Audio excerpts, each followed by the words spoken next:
Y'all. I'm trying to hang on.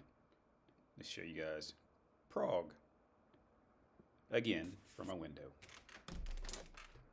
because now it's staying daylight later. Oh, it's my banana plant that's dying. I don't know. I don't know how. I don't know what I'm doing wrong with my banana plant, but that thing has. I'm not even joking. This is the third time it's come back from complete death because it's banana plants. In my from my experience, banana plants seem to be like weeds, like mint. Like mint, if you just water it and give half a fuck, it'll just come back like by itself. You won't even be expecting it. This banana tree has died and come back 3 times. And I don't even know why it dies. As I water it, it gets to a certain point and it just dies. And then usually just another next sprout comes out and it just grows back again. I don't know. And I've Googled it. I've tried to look into banana plants. I just don't know. I don't know how to take care of a banana plant. And I have avocado trees here. They're fucked up. You see the leaves on them? I don't. Every time here's the thing. This is gonna make me sound crazy, right? But every time I grow some type of a plant or I have a tree that grows that is either going to grow some type of fruit at some point in its life, it always just dies. I don't know if it's the altitude or the humidity here. I don't know what the fuck it is because I had a great lemon tree. We picked off like about 7 lemons off of it and it died. I could never get it back. These avocado plants, all of them are fucked. This one's like real fucked up. And I don't know what's wrong with them. We tried treating it for pests, everything. Every time I grow a plant that's supposed to grow some type of a fruit, always die. If the plant does not, oh no, let me take that back. Let me take that. If it's a tree. Now, when I grew watermelons and zucchini, I'm not zucchini, cucumbers. The cucumbers grew great. We ate those with breakfast. Cucumbers, the vegetables grew great. So historically, it's been anything that's supposed to, I think, grow, anything that's leaning more towards an actual tree form and a fruit. That's the only logic that I can make out of it. Because the cucumbers, watermelon grew, tomatoes will grow, potatoes are growing. I got potatoes out there too. It's not a lot, but they're growing too. But anytime it's a tree that has to grow something, like the tree just every time, it starts out looking great and it just dies. I tried growing lemon trees from seeds. They make it to a certain point and then just die. I don't know what I'm doing wrong. And I've tried Googling it. I've tried asking people and nobody knows. Maybe you could try to transplant him into a bigger pot to have room if you haven't already. Yeah, I did. Yeah, I transplanted these. These were because I planted 4 of them. Only 3 of them grew, and then I transpotted them into these. Wait, you guys can see these pots right here, right? And I just don't know. I don't know what I'm doing wrong.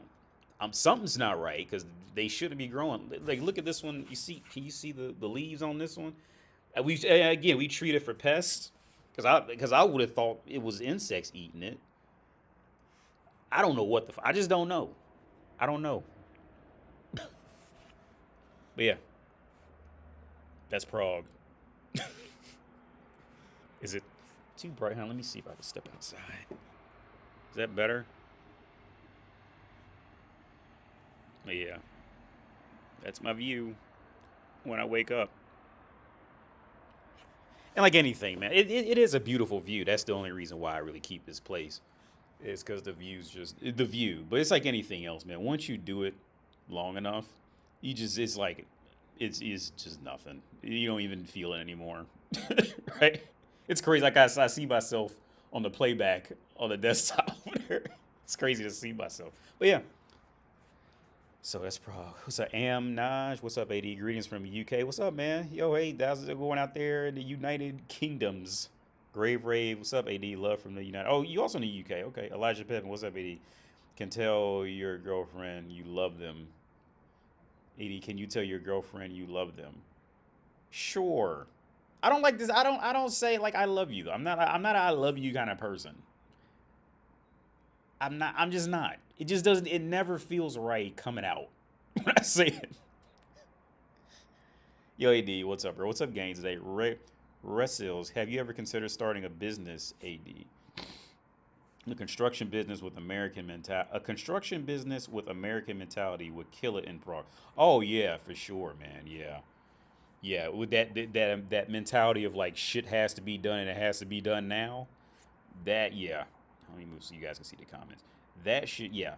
That would dominate over here. Like you like things like things like well, I see things have changed in America lately. So I'm not really sure if what I'm going to say is going to be applicable. But because for example, my dad told me in Ohio they quit giving out free refills because times times got hard. Which I never seen that coming. So we laughed about that. But like the context of situations like TJ Maxx or anything or just even like thrift stores in North America. Well, I've heard thrift stores in North America have gotten expensive though, but when I was there, they were cheaper. Um, Anything like that just does not just they. I don't think their laws even allow for it to happen over here. In many times, I'm not saying like not anywhere because I'm pretty sure because in the UK they have TK Maxx, which is like the same shit. I don't know why they renamed it TK. So for you guys in the UK, I'm sure you know what I'm talking about. So I'm talking about TK Maxx, but in the US it's TJ Maxx. It's the same shit. The red letters, that you know what I'm talking about. But yeah, no, that mentality on getting shit done and having it done now, you dominate over here with that, or you just be, or they look at you like you was weird. One or two. Um, oh, but when it comes to building houses or any type of construction work, doing anything, oh my God, you just dominate over here. Complete the work ethic that it takes to do that in a time period is just out of the mentality, at least in Czech Republic's league. I'm just gonna speak specifically on Czech Republic. This is where I have the most experience at. It's just out of their league. They just can't compete with that. And the funny part was I was hanging out with a friend of mine. We used to get some. He brought his dog. We was hanging out talking at the coffee shop. I was hanging out with him and his wife before, and his wife's Czech. And she said, and the funny part is like the Czechs who've left, like they will completely agree with everything. If anything, they'll go on more about it than I will, right? But she says the same thing. She goes, yeah, working on a house and check people's mentality on working on a house is it's a lifelong project, right? This is gonna take years. Like it's just how they are, like in America, it can still take some time and depending on what it is, but it's not that mentality of like, oh, like we're gonna be down for 6 months to a year, like remodeling the kitchen type shit, right? Because for example, like a buddy of mine, the other friend of mine, he's a Czech dude, but he left Czech Republic when he was younger. Actually, his electricity's in my electricity is in his name because I can never get electricity in my name because I'm not married anymore. So my electricity is actually it's been in his name the entire time. But this guy, he remodeled his kitchen. Now he left the Czech Republic, and he actually worked in the UK. I think at a TGI Fridays or something like that for like 10 years or something. But he got out of the mentality here. So when he went, so when he does shit, he does it and does it quick. And he remodeled. I remember he remodeled his kitchen before him and his wife split up. And I mean, he really remodeled that motherfucker. Like he's one of them types of dudes. He's one. Here's the thing, like real good friend of mine. He's one of those types of dudes. I think if he had just had like one good connect, he'd be out there building legit houses and could make a great living off. Because I've seen the work that he's done, and he'll send me pictures where he goes somewhere else and does some work. And yeah, like he's one of them types of dudes. He redid the floors, the cabinets. He'll pull out the saw. He drives around with a little van and just has like all these tools just in the back, just chilling. He's one of those kind of guys, right? He's always got tools and fucking equipment everywhere he goes. He's one of them types of dudes, right? And he's quick. He's efficient. If he says he's gonna do something, it's gonna be done, and it's gonna be done in a reasonable time. You're not gonna be sitting up waiting fucking 6 months just to get an email back from him type of thing. Let me close this. But yeah, I got mint out there. Well, I don't know if you guys see it here, but I got some mint. I forget what that's. Petrogel. What is petrogel in English? Petrogel. Parsley. No, that's not parsley. I forget what, but petrogel is parsley. But I forget what that. I think we call it like chives.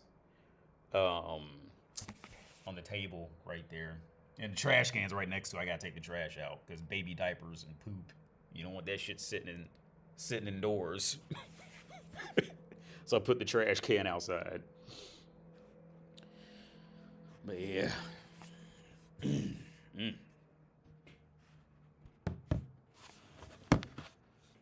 Do you still have your son? Of course, not right now, but yeah, he's not here now. But yeah, he's finally getting to the point where he's not crying like all the fucking time, just because he likes to hear himself cry, kind of thing. Because he's finally gotten to that point. Like we were hanging out like days at a time, dude, and it didn't cry. And mommy was in the room and didn't cry much. He was cool. I mean, he's a kid. Like I'm saying it like it's a bad thing that's not common. Like all kids are gonna be like that, man. It's just the nature of the game, man. I did the same thing. My daddy did the same thing when he was a baby. I'm not trying to say it like he's just bad and awful. He's just being a fucking kid. The parts that motherfuckers don't really show a whole. Okay, you're not gonna record it because when they're going through it, it's fucking annoying and you just want it to stop. So you're not gonna record that shit and put it on the internet. But no, he's gotten to the point now where like he just wants you to hold him and shit all the time. And well, he's finally came to the round to me because first it was only mommy. He only wanted to hold and be up under mommy and all the time. Now he's starting to do it with me. It's like, for example, when she would go to the kitchen, like do dishes or something like that. He would always end up finding his way in there and trying to squeeze his way between her legs and the cabinets and like hold her legs kind of thing. He would always but now he's starting to do it with me. If I go in there to clean dishes or something, he'll start wedging his way between my legs and the cabinet. So I guess I'm finally starting to exist on like a consistent level to him. I'm finally starting to exist. But let me check this. Okay. But yeah, no, yeah, he's still he's cool. Green put his ass in school. Crazy part is I ended up bumping into a dude who I ended up bumping in. Hang on, what is this? I didn't what? I'm trying to read this. Yeah, I ended up bumping into a guy who's sending his kids right now to the French school that I showed you guys probably about 6 months or a year ago. I was looking at. He's sending his kids there right now. But with his kids he has some kids that are older. The French dude. But no, right now we found a school for him that's it's an international school. And it's not even like crazy expensive or anything. You would think it would be crazy expensive. If you've seen pictures of his school and all that, you would think it was something expensive, but it's not. It's literally like $50 a month. And then if you want to pay for the lunches every day, it's like $2 a day or something like that. But it's like nothing, dude. It's like super fucking, for the European mentality and mindset, it's expensive because they're not used to spending money on education. But, coming from North America, that shit's fucking nothing, dude. Like, I'll leave you a tip for that. I give you something extra. Be digging my wallet. Leave you a tip. I'm trying to check this.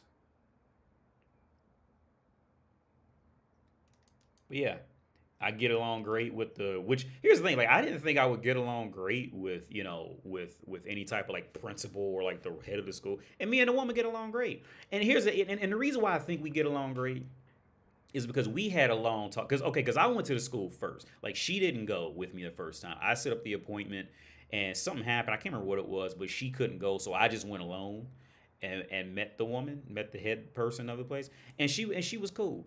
And the reason why I think we got along so well, the major reason is because she essentially did what I did when she was young, when she was like 30. We have a pretty similar background.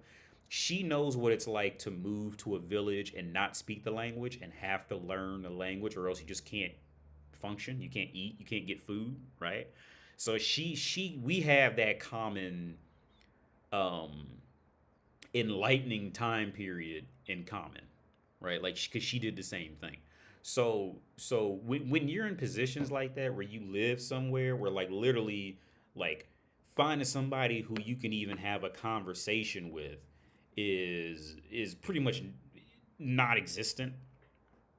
Like, you develop in so many other ways after that, and just like, in pretty much like learning how to read, like body language and social settings, and just kind of like just picking out things. Like, you learn, it's like how people say when you go blind you just pay more attention to other senses, kind of thing. It's same thing.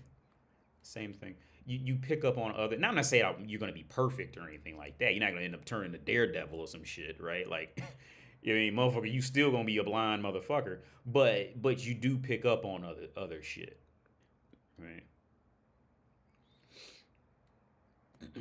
Oh, I forgot to read the earlier comments. Call me Ron if rest is Ron. Okay, AD trying to learn Czech makes my brain hurt. Oh yeah, Czech is wild, man. I was just talking to a woman, the deli person at the grocery store today. I went to the grocery store and got some food, and here's the thing with me living over here, man. Like, I've been here for what, 7, 8 years now, and my okay, I'll tell you my check is shitty. Now, when I go out and something happens and I end up having to talk to somebody, right, in Czech, they okay, one or two things usually happens. Well, three things, but I'm gonna narrow down to the most base ones. One, they think I speak fluent Czech, right? They'll automatically assume that I speak Czech. Two, they'll hear my Czech accent and then automatically reply to me back in English.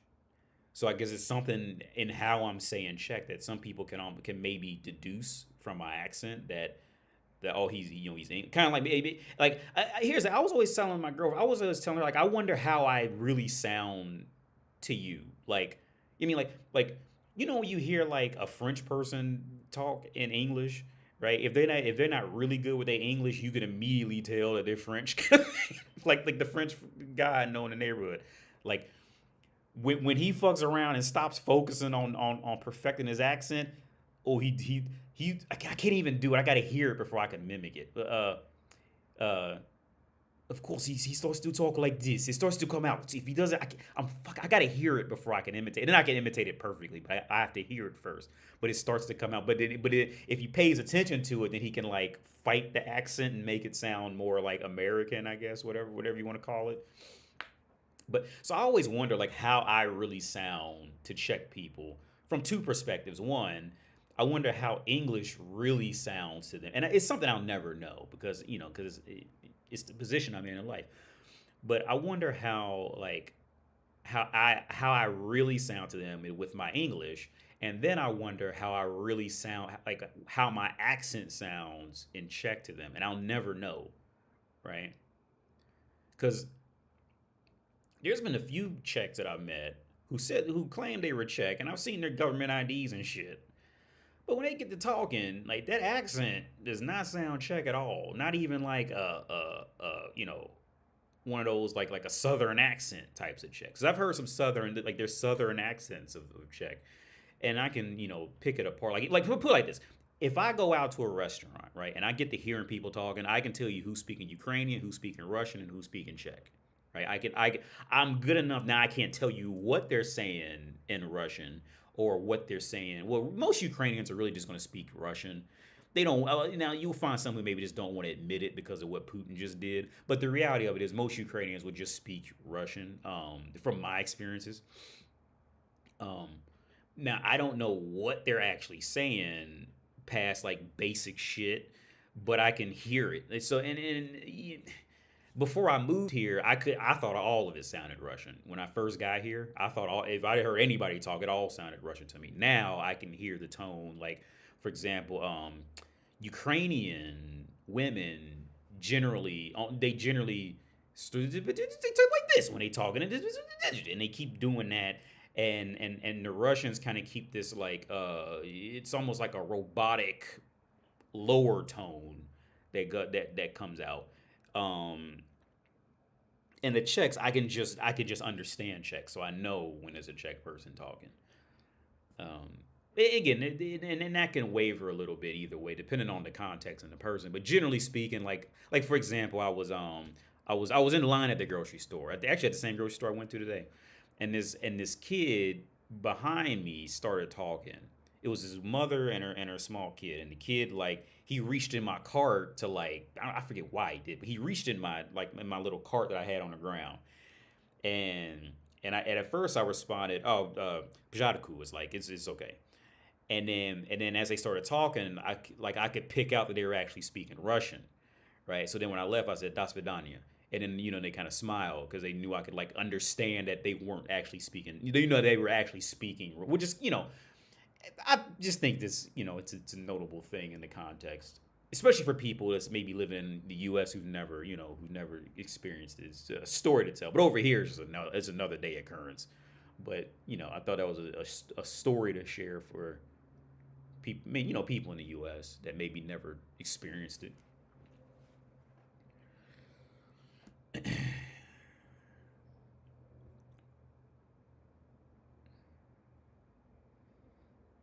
The racism thing will always be a potential problem no matter where you go overseas, but often your nationality would trump your skin color. Yeah, Nancy. Yeah, yeah, yeah. Your nationality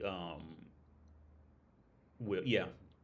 Maybe not every single time, but generally speaking, yeah. Like once the passport comes out, or they hear your English, or your if you're the thing about like with the French or the German born, like the thing, see, and I don't want to drag this, bring this back into like racial things, but um, because there are a lot of black people who are born in Italy, France, Germany, UK, whatever the fuck, right? Um, but the weird part from my experiences is first you're going to be judged by if your country's rich or poor, right? Once you get out in the world, you're going to be judged based off if your country's rich or poor. That's always going to be a big factor of how you're going to be treated from then on, right? Um, Generally speaking. Um, but then after that, the weird part about Europe in this is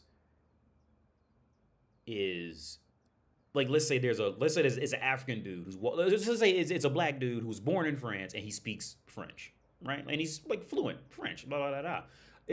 Like it's on like okay from my experiences, it's in the consistent nature to believe that oh like this black dude must be an immigrant coming to find a better life. So there's a chance he might be lesser for real, but he just has his passport, right? Like these scenarios can happen, and because and after that whole great scramble for Africa and the colonization of areas down there, where you have many places down there speaking with 10 and 20 different languages, and you're gonna have some European languages floating around down there at some level simply because of history. Um, it's not an automatic W for like blacks born in Europe, right? Or anything that has to do with like blacks in Europe. Like it's always that it's still a bit hazy, I think. But then it's like if you're African American with my English that's been promoted through media, I think that will definitely put you, I'm not happy about it. You know, I'm not happy about it. I'm just only stating the realities. I think from my experiences, it immediately puts you up another I don't know category echelon whatever you want to say. It immediately once they get that because getting an American passport is a much harder thing I think in my opinion than getting a European passport for many reasons. One is just strictly due to logistics of the situation. It's a low chance that like let's say like let's just entertain the stereotype of like a poor struggling hungry African with white lips and like ashy and fucked up, right? Let's just entertain that stereotypical image, right? The odds of that person getting over that ocean to get to America and then doing what they would have to do to get an American passport and then coming back to Europe, right? That's not in the general person over here's realm of thinking. So by the time they just see that American passport, you're just immediately, up there. Now here's the thing. If I were to pull out like a French passport or an Italian passport or a Spanish passport, something like that, I don't think I would. I don't think I would jump up as quickly in the ranks because it's still that questionable doubt, like, oh, you must need us kind of thing. like, so like and this is just from my experience. I'm not saying it's completely true, but this is just from my experiences. Now, the funny part about race is that the friend of mine I was just telling you guys, who came, was hanging with his, he was at the coffee shop with his dog. Now here's the funny part about this, right? He's white, and he's as white as it gets. Like he looks like he has the haircut of like Clark Kent. He's as white as it gets, dude. He's a great dude. Like I love having conversations with him. Great guy. He's an amazing guy. Very intelligent, can elaborate, can carry conversation. Great. I think he's a great guy. Now he speaks fluent German and Czech, right? He just got into it and just learned fluent German, fluent Czech. And I think he lived in Germany. Yeah, he did live in Germany for a while. Now, his problem is this. Since he's white and he speaks and he'll speak Czech or German, the Czechs or German will think that he's Czech or German because he's white, right? So the reality of what happens is, yeah, he's fluent, but he'll still make a grammatical mistake here or there that that a German or Czech just would not make, right? Unless they were dumb, right? So he'll still make a mistake here or there. Well, the Czechs or Germans, they'll immediately think he's some uneducated idiot. And then he says like every time he has to explain, like, no, like I just speak, like I'm actually American. These are my like second and third languages. So it's like it's a weird dynamic how it really plays out. Like since he's white, he's assumed to be Czech or German, right? He's assumed to be, if he speaks anywhere near a coherent sentence, he's assumed to just be one of them, right? But in reality, it turns around that he must be dumb because he'll still fuck up because it's not his language, right? Whereas like with me, if I go out and speak, it's assumed, like you already know I'm not Czech or German. It's a good chance, it's a fairly good enough chance that I wasn't born here, right? Right. I'm not, one of you type of things. So it's like their brains can entertain the thought that I'm not one of them. So I can operate with a handicap with languages kind of thing. Whereas he can't. He until he explains himself. And then he said, then it's all, and everything's fine. Let me check this real fast. Why isn't, okay. Well, don't ask no questions. Where we at? I'm checking something on my computer. It's almost done.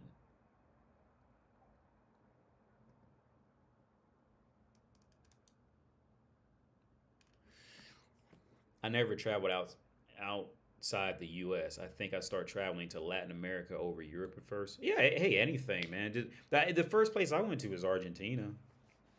And if it wasn't for having my son, I would probably move back there just because of cost of living. Or I would have probably moved to Ukraine by now. If it wasn't for being in a relationship and with a kid, I would have probably. I'm fairly certain I would have already left either Argentina or Ukraine. Because, like I said, just cost of living. And I probably would have picked Argentina. Because honestly, like Ukraine, Kiev was cool, but that really is a different mentality. And that's something I stated when that whole Russia thing happened. That's something I think Americans just aren't really aware of. Like people outside of Europe are not aware of that, but Europeans are fully aware of it. Like that's just a different mentality. It's just not the same. Like Europe is okay. Like for example, you could say like West Coast America and East Coast America is two different personalities, right? You can generally kind of sum it. Like for example, there's an American dude living in my building. His mother, I think they inherited a flat from like his grandmother. Like there's a lot of Czechs do that. They just inherit homes, right? So he told me he was living in I think he was living in Oakland, I think it was, and he was paying like $3,300 a month for rent for like a 1-bedroom out there, and Um, after just like talking to him, I can tell he's probably from like the West Coast. I can feel it. Like he's got like a bit like a more relaxed, like it's a more relaxed way. Not dumb by any means. I don't think he's dumb by any means. I think he's actually very intelligent, but he's relaxed. There's this like this cha, bruh, kind of kind of thing. Not exactly, but you get the point I'm trying to make. Like cha, bruh, cha. He's not like a surfer dude, but I mean, it's that like this that California, it's that Western, you know. And I'm not saying all Californians are like that, but it's definitely like a stereotype for the, I say it at least. But hang on.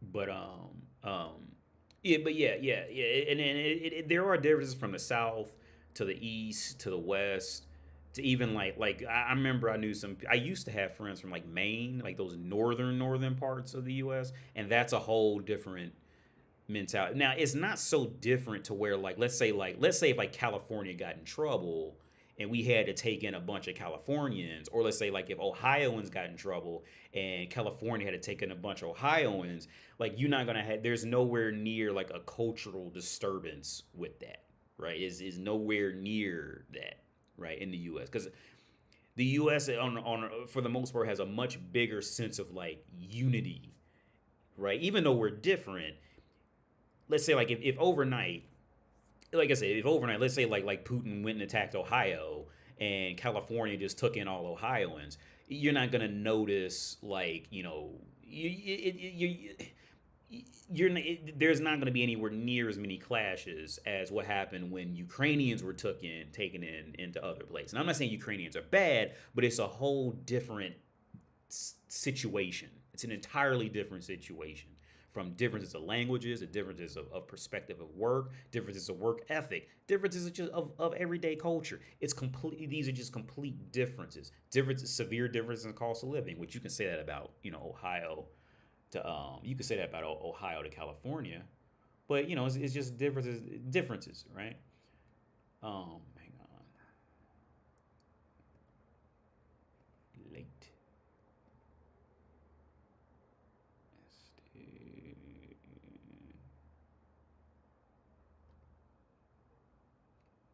This. Give me 1 second. I'm gonna try to figure this out.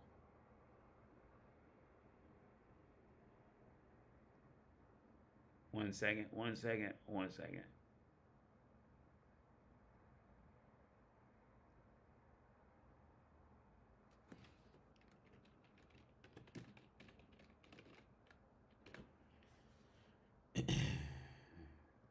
Okay.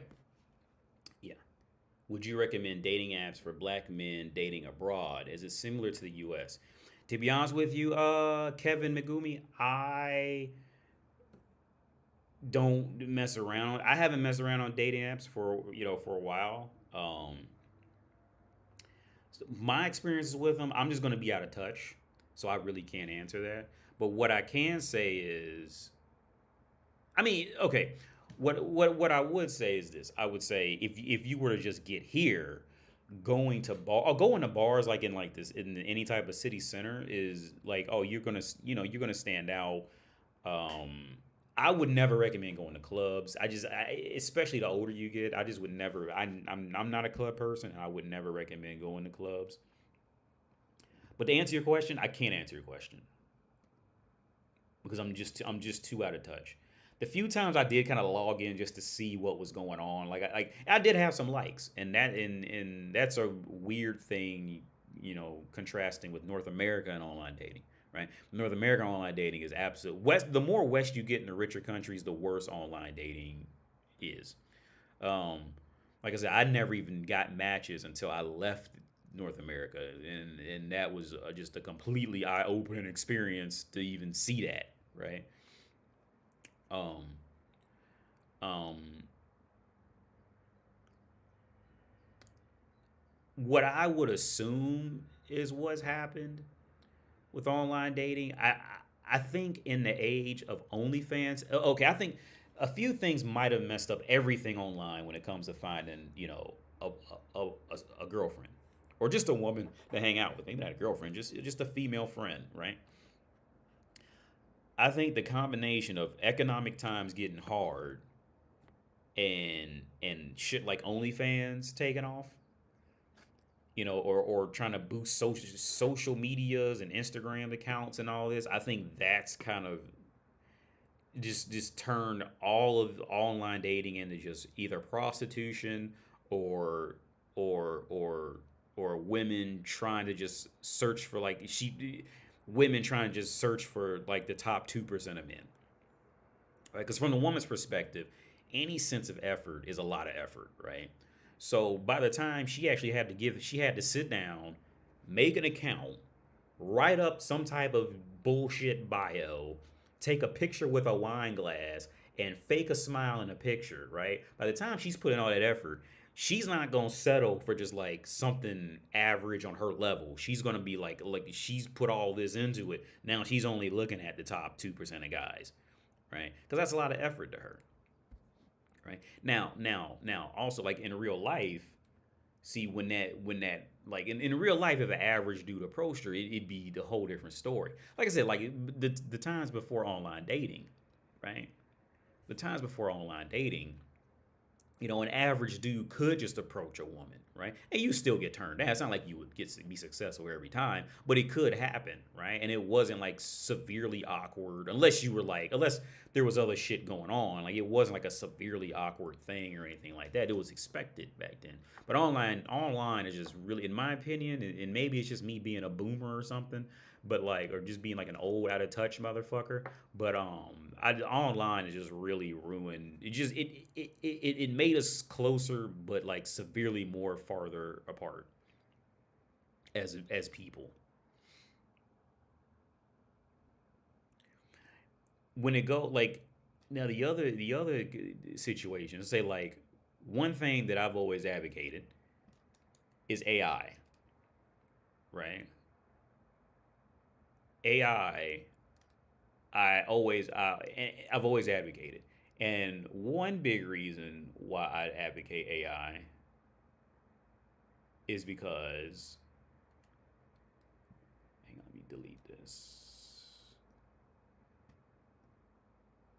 One reason I advocate AI is like say like for the dating situation, right? Let me make myself bigger for dating, right?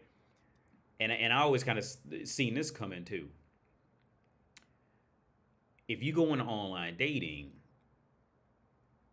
it's going to eventually turn into just AI, right? It's going to be everything's going to eventually just hit a point where it's going to be my AI versus your AI, right? It's just going to hit that point because AI is just more efficient, it's faster.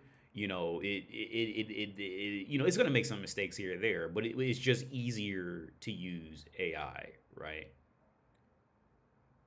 And so it's going to get to the point where the AI is going to have like your profile, maybe like your web search history, your picture, you know, the images of people that you may find attractive based off facial features, you know, body measurements, whatever the fuck, you know, just stuff like that. And then it's going to be able to run an algorithm of the actual odds of you hitting it off for whatever reason, based off of percentages of what you're looking for, etc. Right? And the AI is just going to set you. And then on top of that, the AI is going to communicate with their AI to see if the person's interested in all this. And those two AIs will do all the talking. And then you two just meet up at an Applebee's or some shit. You know, Applebee's, a bar, whatever the fuck. And you just go from there. Right? I really do think that that's where online dating is headed. Because it's just going to be easier. Because at that point, you don't even have to check it. You don't have to swipe. You don't have to check your app, swipe, you know, go through all that feeling of like being alone, of just constantly swiping and no matches. You just set the app and leave it alone, right? And then the AIs will just do all the work for you. And I really do think that that's where it's all headed. If you were still in the States, do you think you would have been with a black woman? No, absolutely not. Well, I won't say no. I'll say this. The reason why I immediately said no so quick was not because of, okay, the reason why I said no so fast is because the majority of my life where I grew up and how those black women were. Absolutely fucking not. And it wasn't even ghetto shit. It was just shitty quality, right? um, Now, when after I ended up going to college and I started getting in the worlds and groups of people where like educated people was walking around and we going into offices and shit like that. Um, if I met one of those types of black women who could keep their shit together and stay feminine and not be fat and not look like they smell like old baloney, oh yeah. But statistically speaking, it's not a great chance of coming across that. So I can say, there'd be a good chance it probably wouldn't happen. It's just how it is.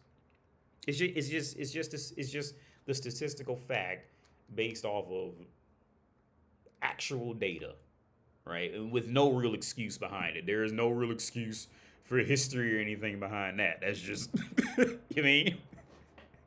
There's no excuse. There's just not much excuse for that. I would agree. Online dating is already feels automated. Yeah. Greece has a golden visa. If you have a chunk of property, I think has to be 200K euro. Yeah, cosmic variant. Yeah, cosmic variant. Yeah, there's many countries that if you just buy a piece of land, like you automatically get citizenship to it. Or yeah, like there's definitely countries that are like that. I'm pretty much like the Western Europe, Central and Western Europe won't do any of that. But like I know when you start heading east, a lot of that shit starts to open up. Like you start heading like, and I hate to call it this, like six places like that. Like I know many countries in the middle. I don't know many countries, but I do know some countries in the Middle East also do that. If you just buy like a piece of land, even if it's a cheap piece of land, if you just buy it, you're automatically a citizen. No questions asked, right? You just go get your citizenship. You don't have to take a language test, none of that, right? Right. Now the reality of it is the reason why they do that is because they figure if you buy this land, now you're going to bring your money to that land to put in their system, kind of thing. That's why they're going to do that, generally speaking. Which makes sense why Greece would do it too, because Greece is like financially hit. Google that shit. Just look up all. If you just look up austerity, Greece is not far behind that shit, right? When you in Europe, if you just hear the word austerity as an English speaker, you automatically associate that with Greece. There's just no way not to. If you're actively reading, right, like those two words are synonymous. Greece is like severely fucked up. They got caught. The country's leaders at the time got caught lying about their how much money they owed, how much money they had, just to get into the European Union, and they got caught and they got in trouble for it. But they're in the European Union now, from what I remember. So, but they lied to get into there. They horrifically lied because they had to. Right? Never collected taxes. Thought that paying people $20 an hour would they get more taxes out of those people? Didn't work.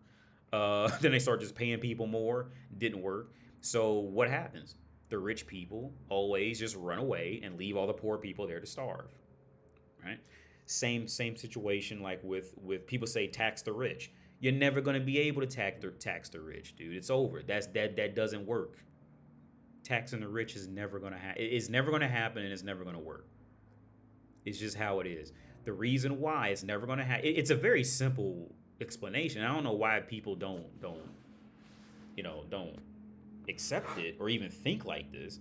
It's a very simple situation why you will never be able to tax the rich. The wealthy, the rich and the wealthy. You're never going to. Because as soon as something happens, they got the money to get up and go somewhere else. Right? So let's just use Donald Trump as an example. Right? Donald Trump has other friends. Donald Trump knows other Donald Trumps throughout the world. Right? That's a culture. Right? So one of them fucks up. They calling the other Donald Trump like buddy up for help. Then they gonna call the other Donald Trump up, and they gonna get to putting together ideas and thinking what to do. You're never gonna be able to catch these guys. Now, if they financially get fucked up, that's another problem on their own behalf. But in terms of trying to tax the rich, because Elon Musk is sitting over there chilling, and you trying to jump on him about paying taxes, you're never gonna get it out of him. If he doesn't want you to, right? By the time it even becomes clear that the government may start to take his taxes. He's got a head start on figuring out what to do legally because he's not the first person the government tried that with. He's got other Elon Musk friends. Hey, Elon Musk brother, what did you do when your version of the IRS came to come take your money? What did you do? Well, I put it over in Switzerland for a little while, and I talked to Bob Ross out in Lithuania because he's a tycoon with yachts, and we did this, and we did that, and we did this. Yeah, really? Okay, well, I guess I'll do that. Click, and it's gone, and it's done. You're never gonna get the tax money out of them. That is a culture. That is a group. These are friends, dude. But you know who you will get those taxes out of? The person working that regular job, putting all his $2,000 a month checks in the bank, in the city bank. That's who you gonna get the taxes out from because he can't hide that shit because he's stuck in fucking Coleraine Township, right? He can't go anywhere else. He doesn't know anything else. All he knows is to go back to that one bank, maybe two, maybe a credit union, and put all his money there. So it's like they know where you work, they know where your money at. That's it. You stuck. Right? That's it. And tax the rich. Now I'm on this rant about tax. Taxing the rich, that shit. Look, when it comes to shit like inflation and tax, that is approaching the problem completely from the wrong perspective. And I think I agree with what's his name? Warren Buffett. Is that motherfucker's name? Warren Buffett. I agree with him, man. Hang on, what the fuck? I agree with Warren Buffett. The problem, these money problems is not because you're not taxing the rich. These money problems are because governments form their own cliques and are just fucking up, right? Because look, seriously think about the logic of the world, right? And there's, explainable situations, and there's situations that are somebody must be at fault, right? Explainable situation number one is inflation. Historically speaking, inflation will as long as humans put any value in any type of metal, gold, anything, inflation will eventually hit and disrupt the previous generation's way of living. It's inevitable because people are going to keep growing. So to put into perspective what inflation is, if you have a house, right, and it's just you in that house, and you earn, let's just, for simplicity's sake, you have a house, you live in that house by yourself, and you make $10 a month, right? So for you, your life is now based off $10 a month. But guess what? Now you get a girlfriend, right? And your girlfriend now have to live off $10 a month, right? Y'all can, figure out some shit, but still make it work. But guess what? Now y'all got kids, right? Now you got two kids. Now you got two kids, a girlfriend, and you now living off $10. See, that $10 is not going as far. That's generally speaking what inflation is going to end up being, right? That's just it, right? So it's inevitable. Nobody is going to be able to escape inflation as long as the currency has some type of value. It is an inevitable situation, right? Right. After that, the only way out of it is if everybody just chooses to agree that this $1 is worth the same that it was 15 years ago. That's the only way out of it, right? If we just choose to agree and not hold it to anything. And we all know what happens if you just choose to agree to something. People are going to manipulate the fuck out of it. So, but here's the other logic part that I want to break down about why taxing the rich is another colossal waste of time. If any government was so fucking intelligent and so fucking smart, what did they do with the money they already had? Right? So look at it this way.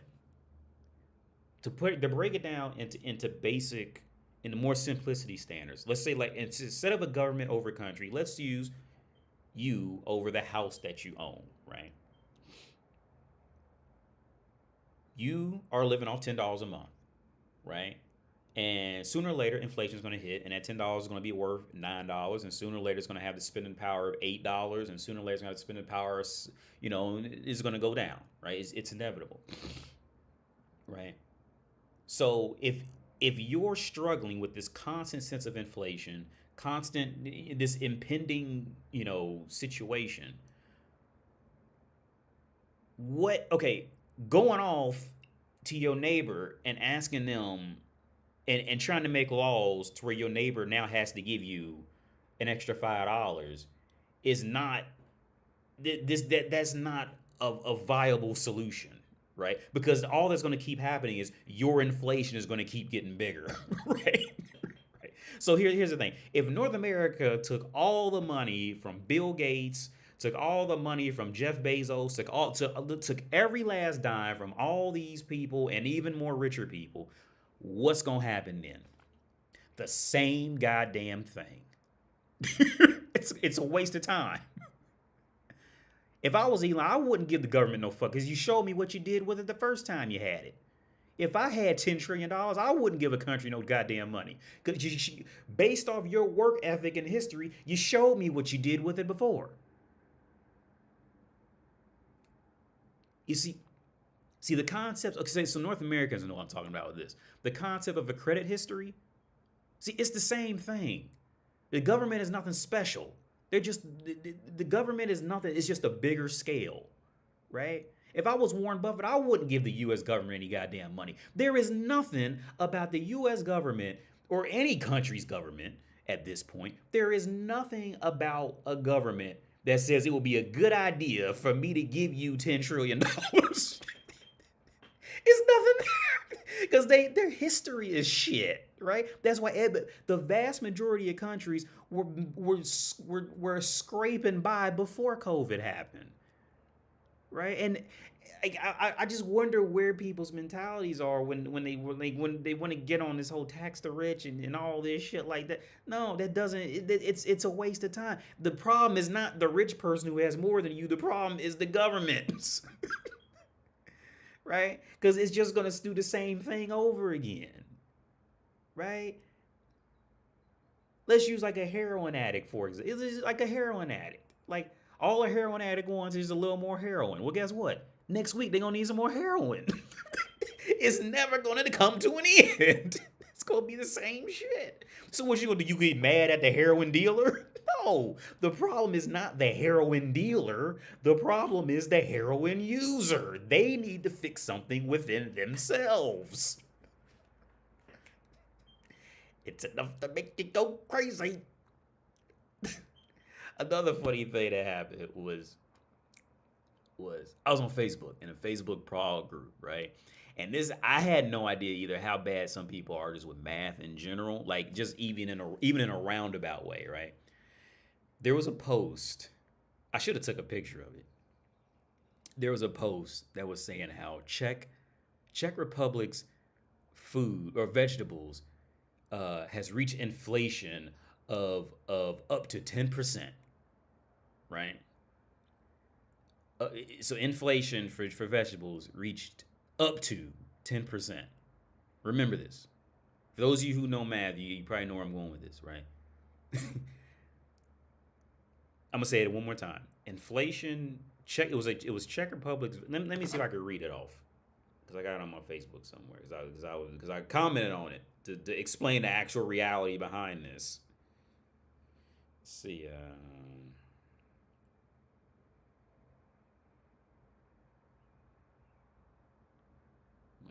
See previous. Oh, wait, no, that's way too far back. Maybe they deleted their comment because it was this one girl who always writes. Maybe they deleted it. I can't find it now.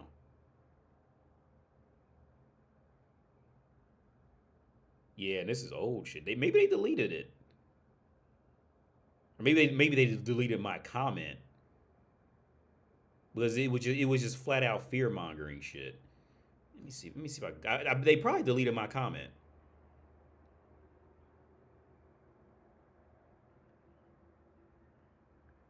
Now I'm curious now, because I can't find it in my.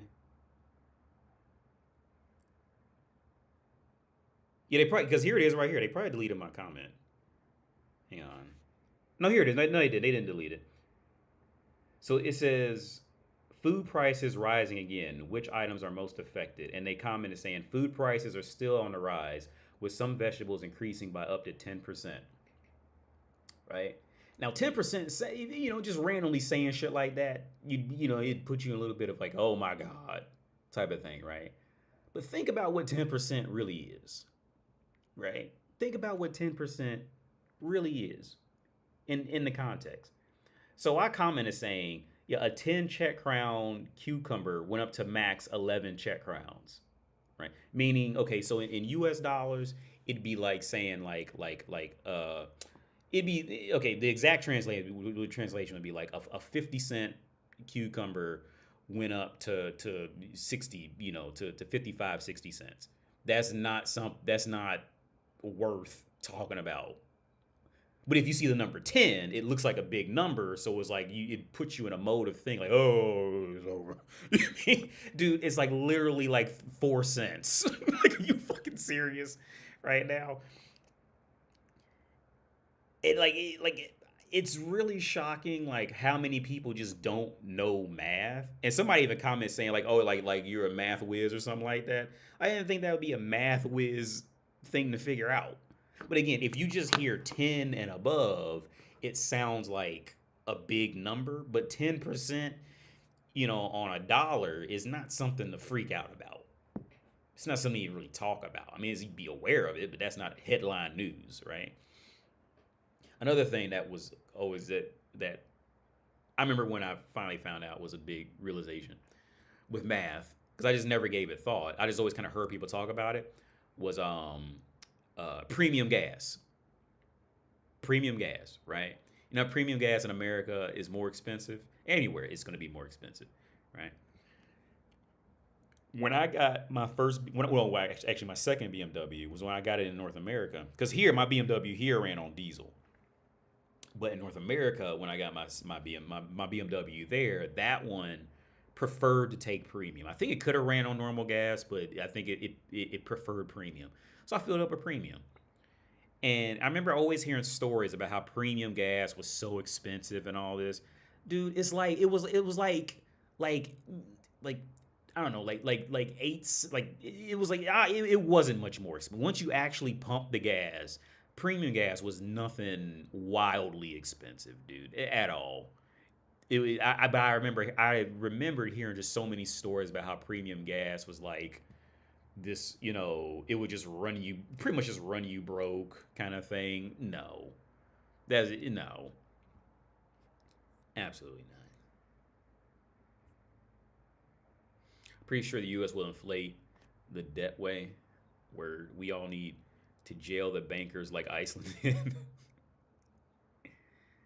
But their debts are nowhere near U.S. debt. Well, yeah. So U.S. debt is huge, mostly because one, North America has to essentially fund other countries to stay alive. Two, they have to protect. They're in the U.S. is essentially either just stealing from other countries or protecting other countries, right? The U.S. And then also you got to remember, like all not that you I remember, but all my opinion is also America is much bigger and much more vast. And on top of that, the main push that got America there was education, right? So American debt is bigger, but with American debt being bigger, America's also got its hands in a lot more things too. A lot more things while staying relatively respectable. When you talk about like world superpowers kind of thing, it's still relatively respectable while it's doing all that and keeping track of all this other shit, right? Because it's not like U.S. debt is wild. It's wild, and in my opinion, I don't think it'll ever go down. I really don't think U.S. debt will ever go down. One, because it's not that it can't go down, but I think North America's downfall is going to be its culture, the expectation that a certain quality of life, because America could definitely cut back a lot more, but that greed and that adjustment to a certain lifestyle is just gonna. I think that's gonna ultimately be what's gonna be the slow killer, relatively speaking, the slow killer of North America. It's just going to get too outrageous to the point where it's going to get to the point where okay, either America's just going to run broke or America's going to get caught just flat out robbing or killing somebody to pay its bills. One or two. Because see, let's use a country like Czech Republic as an example. See, Czech Republic doesn't have the facilities to go out there and like beat up another country and rob them because they really can't defend themselves, right? Most many other countries can barely defend them. I'm talking barely defend themselves if something happened, right? The vast majority of other countries on earth mostly can't truly protect themselves from a serious threat, right? From even their own neighbors, right? So and many countries are no bigger than the average state in North America, right? So so from their perspective, it's just like so what's kind of keeping, let's say, like let's use like Europe as an example, like what's keeping them together is constantly trying to be friends with each other to try to get something out of each other. I think that's ultimately what's kind of keeping that ecosystem working. Kind of like how Mr. Remember the episode of Simpsons when Mr. Burns went to the doctor and and he thought he was healthy, and he actually had every disease known to man. and, and he goes, I'm invincible. And he goes, no, even a cold can knock all this out. He goes, invincible. That's what Europe is. That's what Europe would be without North America. Europe without North America is Mr. Burns' immune system.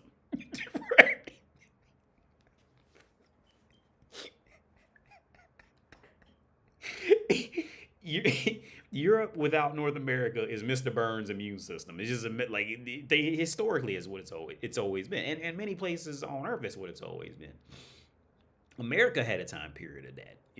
America really had a long time period of that until relatively recently. A lot of that's pretty much calmed down. Mostly, in my opinion, it mostly calmed down with after it was clear you can, like, it was very possible to just kill, like, entire countries with one bomb. I think that's what kind of calmed down all of that, because now we all know we can just kill the entire world if you wanted to. But where the fuck? I mean, hang on. Oh, it's downloading right here. Okay. My experience living in the U.S. Living in the U.S., foreign women are way more friendly or easier to get with than American women. Oh man, yeah. See, here's the thing, man. Because I'm in a long battle with the VA right now, and so I'm talking to a lot of people all day, every day on the phone in some way or emails, right? And whenever I deal with now, the men are usually, every man I've talked to throughout this time period has been nothing but great. If they can't do something, they just admit it, right? If it's above their pay grade, they'll literally say, this is above my pay grade. That's it. Okay, cool, done. I move on, right? It's done. The hard times always come from the women when they're in a position of power. If it's not like the secretaries are usually nice and all that. But if the woman's in a position of power, that's where all the like all of my issues dealing with the VA are coming from dealing with the women who are in some position of power, right? Again, whenever I dealt with any man in a position of power, it was always quick, done. We know where we stand, done. Follow rules, follow logic, it's done. Whenever I deal with a woman, we're avoiding rules, we're avoiding logic, we're just making up things on the fly, and and this is another reason why I always say a long time ago, like, I really don't think women should not be working jobs that are important. Period. Because they're just not consistent, and they'll fuck up anything just because they can't handle being wrong or being lesser. And I forget how I stumbled into that. Oh yeah, about dealing with American women. Yeah. So whenever I do speak to American women, either it's a secretary and she's dumbed down to her, to her bitch position as secretary and is being nice, especially after she hears that I'm living abroad as an American. Now I rank above her now, so now she knows how to act. Or two, they turn into a complete cunt, a completely retarded cunt. It's one and two. So dealing with American women, either you have to dealing with with a Western woman, but more specifically an American woman, either you have to be this, like, relative to them and their culture, you have to be this omnipotent human, or you're a piece of shit. It's one that doesn't exist. It's one or the other. It's rarely, and I think this is a consequence of women who are born and raised in richer countries. Generally speaking, I think it's a consequence of that. Once you start getting to these richer countries, it's usually when, from what I understand, once you get to these richer countries is when these issues start to come up. If you're dealing with like average to like poorer countries, it's always a little bit there, but it's not as extreme. Like, it's like these women can still live in some type of reality, but yeah.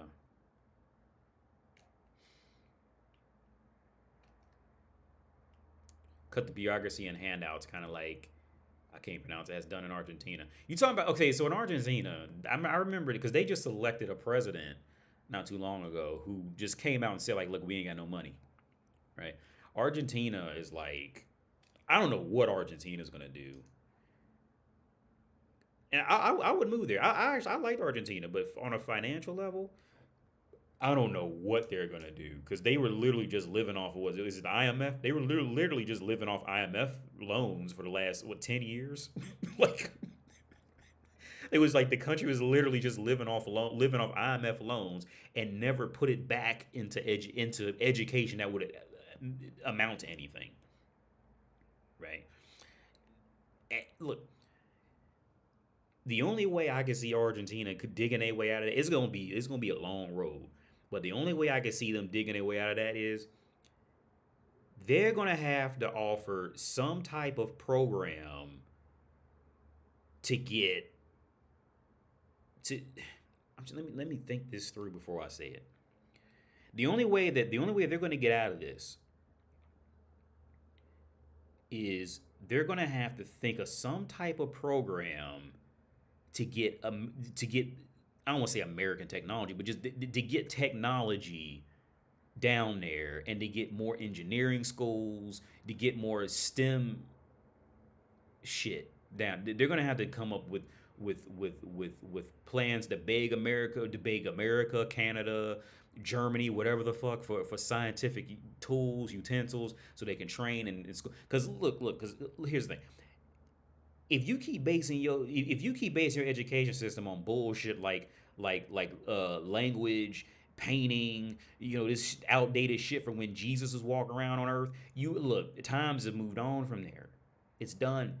So like I said, the only thing that helps Czech Republic dig out of that is because Germany's right next door, and people want to fuck they bitches here. Those are the only two things that's keeping Czech Republic hobbling to try to assume they part of the West, is those two things. It's because the men from the West come here to fuck the bitches, right? And and hopefully they get some international children out of it. That's really it. That's it. Because if the place got ugly bitches, or bitches was acting fucked up, see, them poor countries, they have no skin in the game after that. They can't keep up after that. That's the last thing that's keeping Czech Republic up, and because it's that close. Argentina, the women down there don't look that good, man. Like, I hate to say it, but the women down there, they not the model types. I was thinking they were gonna be that when I went there, but no. I mean, I'm sure there are some good looking. There were some good looking girls, but it's not like you walk down there and more women are gonna be like goddesses than not, kind of thing, right? It's not like that down there. At least when I went. When I was there, because I was hanging out. I say that Rihanna Madre. Let's look it up. The Rihanna Madre.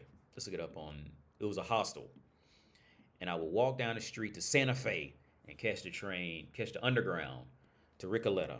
Well, I don't think there was a stop at Recoleta. No. I think I would walk up to Recoleta because it was a long walk, but it was a cool walk. Let's look up Rihanna. How do you spell it?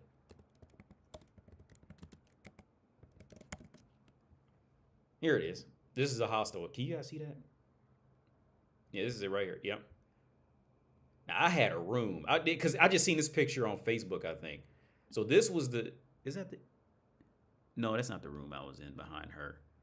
Because I remember, yeah, I remember this hallway right here.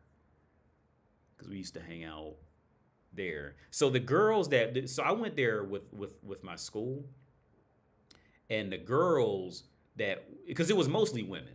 It was because it was mostly women that went on the trip. It was one other dude, and it was a gay dude with me, right? Um, but it was me, him. It was me, the gay dude, and it was like 8 bitches, right? Now the 8 bitches shared these 2 rooms, these 2 doors you see here when you walk around the corner. I'm trying to find a room that me and the gay dude shared, because it was right when you walk up the stairs. I think that might be it. I'm trying to find a more zoomed out. Yeah, I remember playing that guitar in the background. Yeah, and the TV, and because the windows are off to the right, and the desk is like, so from this view, the windows are off to the right, and the desk is like, I'll never forget this place. I think every Thursday they would go up top and like barbecue and shit.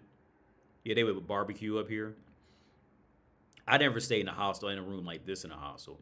Our room was like more like an apartment kind of thing, like a small. I can't find. Why don't they have a picture of that or where I stayed? Because it was wintertime when I went. It was like November. No, I'm sorry. No, it was no. Wait, no, it was June, something like. So it was wintertime for them. I can't find the room. So yeah, that's where the rooms where the 2 bitches stayed. The 2 rooms where the bitches stayed. But I can't. Yeah, right here, right here. So that door right up there in front of that staircase, that was where I stayed. That was where I stayed. They probably not gonna show the inside of it, but yeah, they're not gonna show it.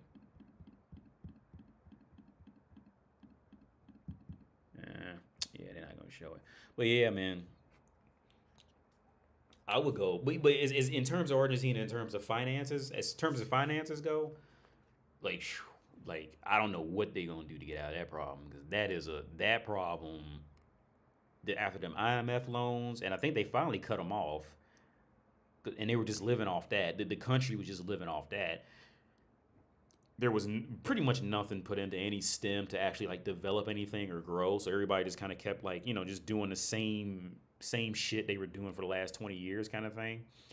Like that is a hell of a situation, man. I feel sorry for that for people who was like born into that and they stuck there. It's just no way. I remember when we went out to like these small like towns and villages. Man, like those people are stuck there, dude. Those people will never get out. Like just they'll just never get out. The wages and everything, those people just never get out. And I always think about them. You know what I mean? Like the thoughts. I always think about those people, man. Like once you get out to like some areas, like it could be like it's damn near admirable to just be like what they call them people who come in and like clean your hotel rooms. Like that's like a legit, like I didn't know like to be a tour guide was like a legit position. You had to go to school down there to become a tour guide. You got to go to university for that shit, from what I understood. You got to like you don't just go be a tour guide because you just kind of know the place. Like you got to go and it's like an admirable profession kind of thing. I mean, it's not just saying like tourism is not admirable, but it's like it's I don't say elite, but it's like it's more highly looked upon than it would be like in Europe or like in North America. It's more of a qualification.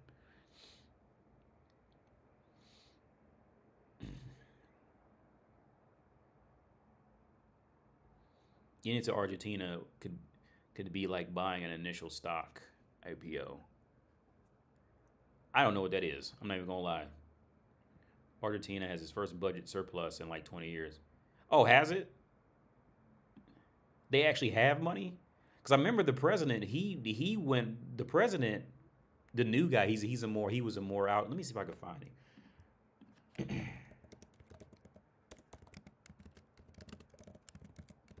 Butchered the spawn of Argentina. I can find because he went on. Yeah, it was this dude. He just flat out said like, Yeah, we ain't got no money. He's more outgoing. Well, I'm glad they figured something out because with all that IMF loan money that they owe, like that's a hell of a problem. Because here's the thing: if you got like student loans or something like that, well, you had something, there was something legitimately learned from that, right? Even though you still owe the debt, that's something that was learned, right? But if you were just like taking out credit card, like all these loans just to survive, and there was nothing learned along the time period, like there's no way to even work with that, right? There's just no way, let's say like a bitch who goes out and gets in a credit card debt to buy makeups and jewelries and shit, as long as her ass looks tight. Like, yeah, I mean it's cool now, but like when she hits 40 and 45, that makeup is long gone. Those clothes and those jeans are long gone. And now she's 40 and fat and fucked up, right? Like there's nothing, all that was literally for completely nothing. There was nothing learned in that. Anything that the person could have learned in that is long gone, is and outdated. That's a hell of a problem.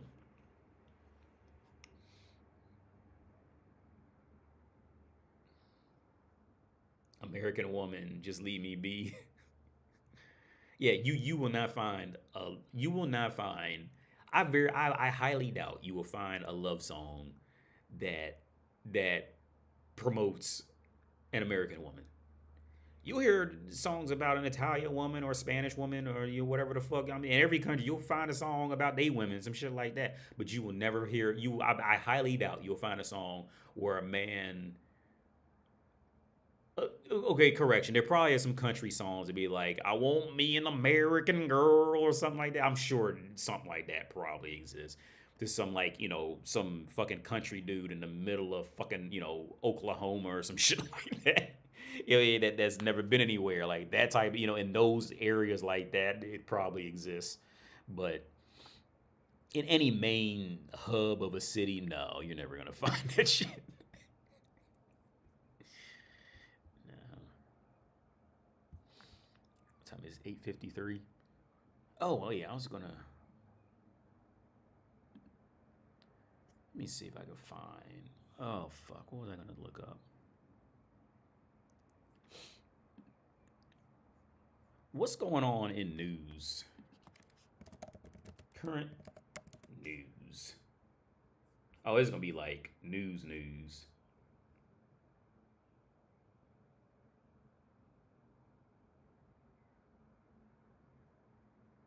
Why are people so caught up on? Well, here's the thing, man. They are because people are all on Donald Trump right now, and I don't know much about what's going on, honestly. But I know where Trump came from in that president in his initial presidency run, right? Leave that man alone. just. I hope Donald Trump can just get to a point, which I highly doubt will happen, because just his position in life. But I really hope that Donald Trump can get to a point where he can just sit in peace somewhere, like just just I really that's one of my that is my biggest wish for Donald Trump, right? That man is look, leave Donald Trump. Now, where Donald Trump came from for that initial presidency run and why it was even possible, now that's where my issue was with him, right? That initial presidency run was literally just the backlash for was a few different backlash reasons of backlash. It had I think it had very little to do with coherent thinking of what he could actually do. Right, right. But with all that being said, leave the presidency out of it. Look, that is a man, man. Leave. I really wish society would just leave that motherfucker alone. Let him just chill the fuck out. Right. It's the Stormy Daniels. Stormy Daniels, man, that bitch trying to get her rent paid. Man, get that bitch out of it. Stormy Daniels. That fucking old hussy. Like, this shit is horrible, man. Like, just like, it's Stormy Daniels. Like, who the fuck cares? Like, why the fuck? Why? Like, why? Why the fuck does society even care about Stormy Daniels? Why the why? Like the letter Y. Why? It's Stormy Daniels. Who the fuck cares? Jiminy fucking like leave like Donald just leave, man, that man is leave his ass. Look, Donald Trump has enough money where whatever Stormy Daniels disagreed on, he can go buy a bitch to do that plus more with whatever the other bitch. You mean, you see what I'm saying? Like, Stormy Daniels, she's just a fucking hussy trying to get her rent paid. She's an old worn out hussy trying to get her rent paid, dude. Like, it's Stormy Daniels. It's an old ass bitch. Like, why is anything being taken serious from it that would come out of her fucking mouth, right? Especially from a dude like Donald Trump. Now, on the other side, let's say if Stormy Daniels had been like fucked over or some shit by like Roy who worked at Hardee's, then I'm like, okay, maybe it might be something into that because what's the real payoff for this, right? But it's Donald Trump, like because he's the look. Leave it up to bitches, and Donald Trump has raped 10 women in the last 5 minutes because they trying to get their rent paid, right? Hey. I mean, I get the world has like a hate for Donald Trump because pretty much where how his presidency started, you know, and how he even got any type of follower to jump on a bandwagon up front in North America. I can understand that hate that they have from him from that time period. Because like I said, things had gotten so bad at that time. Nobody, like not very many people outside the U.S. actually thought it was a reality that he could win presidency.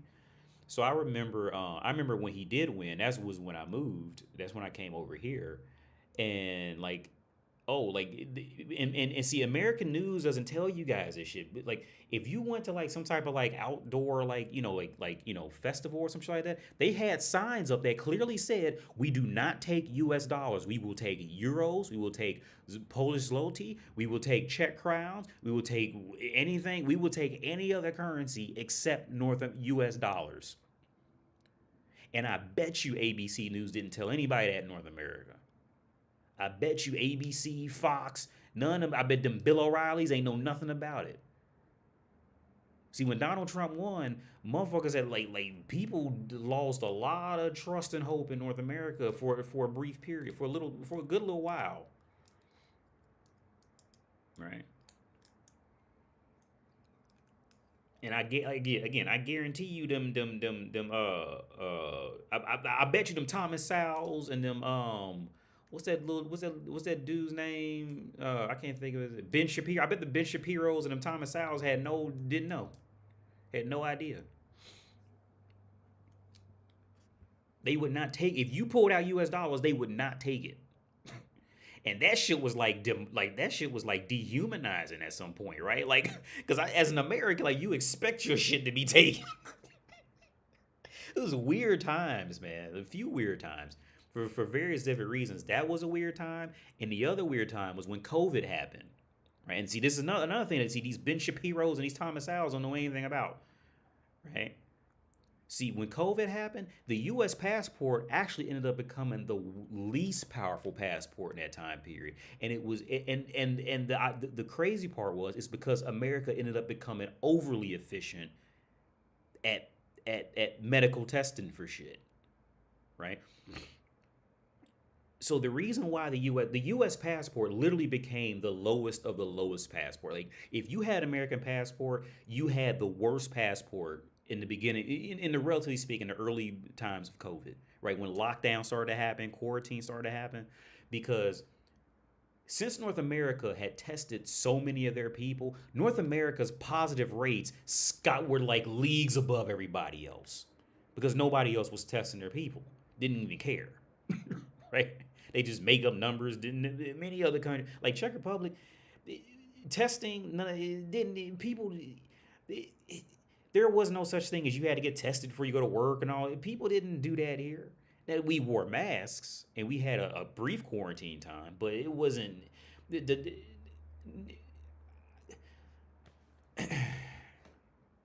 even when it came to getting shots, it was known nobody wanted to take the shot. So what you did was you would go to a small town outside of Prague and have some little doctor just say you took the shot, and they would sign a paper for you, and that was it. Nobody I knew ever took the shot.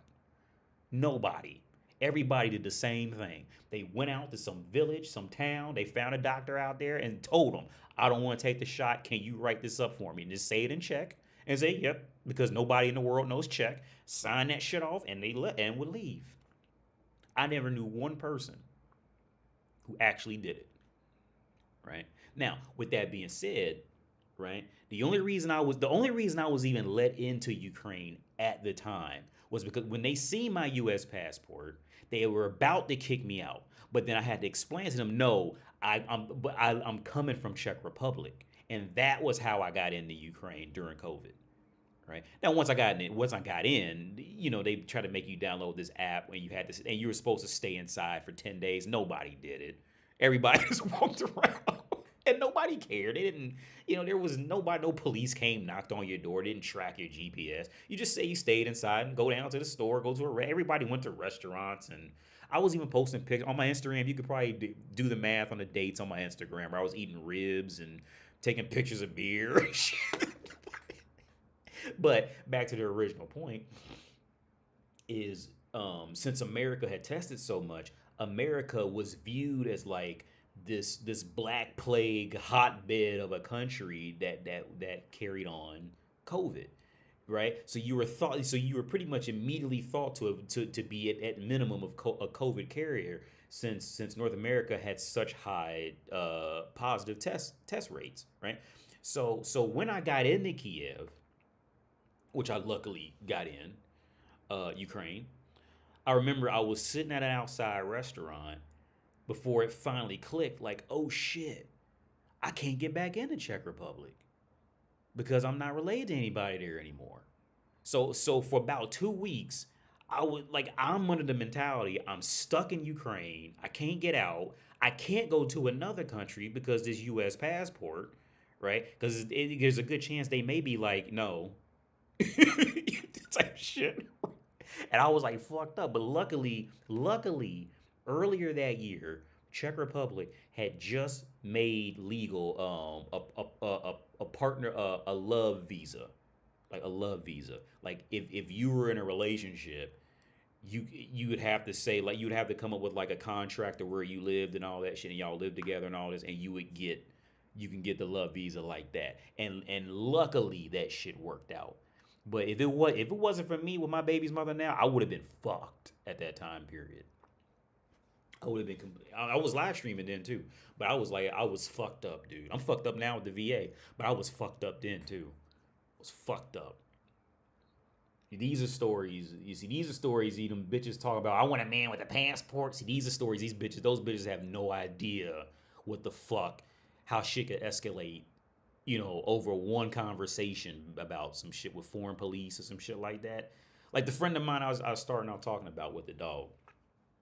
He had to spend 8 or 9 hours at the foreign police station just to, like, I think just to fill out the application or something like that. He never even got his little residency visa. Never even got it. He had to sit there for 9 hours. See, these are the problems these fucking dingbat bitches you see, like, in social media saying they want a man with a passport and all this. See, these are the problems that those retards know nothing about. See, these dingbat bitches don't know what it's like to live in a village where you don't speak the language and you know you done stayed over, but it's really the government's fault. So now every time you see a police car, you thinking they coming to get you. See, these are the real adventures in life, right? Not some old, I've been watching too much Sex in the City and I think I'm gonna marry a Swiss banker bullshit, right? Right? These are the real realities, right? You have good points and you have bad points, right? It's just how it is in life. No matter what you choose, it's gonna be good and it's gonna be bad. Donald Trump wasn't entirely wrong on what he said about Mexicans coming to America. Some of them come to America were criminals and drug criminals. I know the brutal truth about my community. Well, yeah, Javi. Here's the thing. Now, my issue with Donald Trump in saying that is is is not that he said it. It was how he said it, and I know the type of mentality who would feed on that. Right? It's not what he said.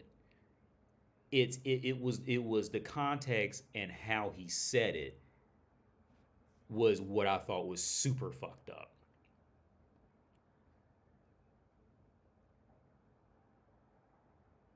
That's what I thought was super fucked up, right? Because see, coincidentally, when he would be in these types of rallies and shit and talking to the people, see, he would always kind of go at it like at an aggression thing on one side of it, which I'm not mad at him. Like, do whatever you got to do to get whatever you're trying to get. I'm not mad at Donald Trump for doing that, but I know the reality of what's going on in that, right?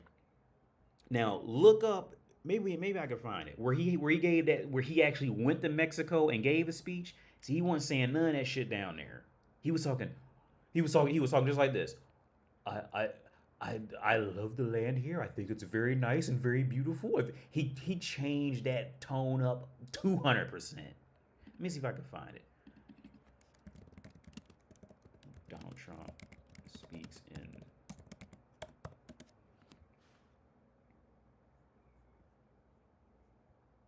because it was like a real, like, maybe this is it.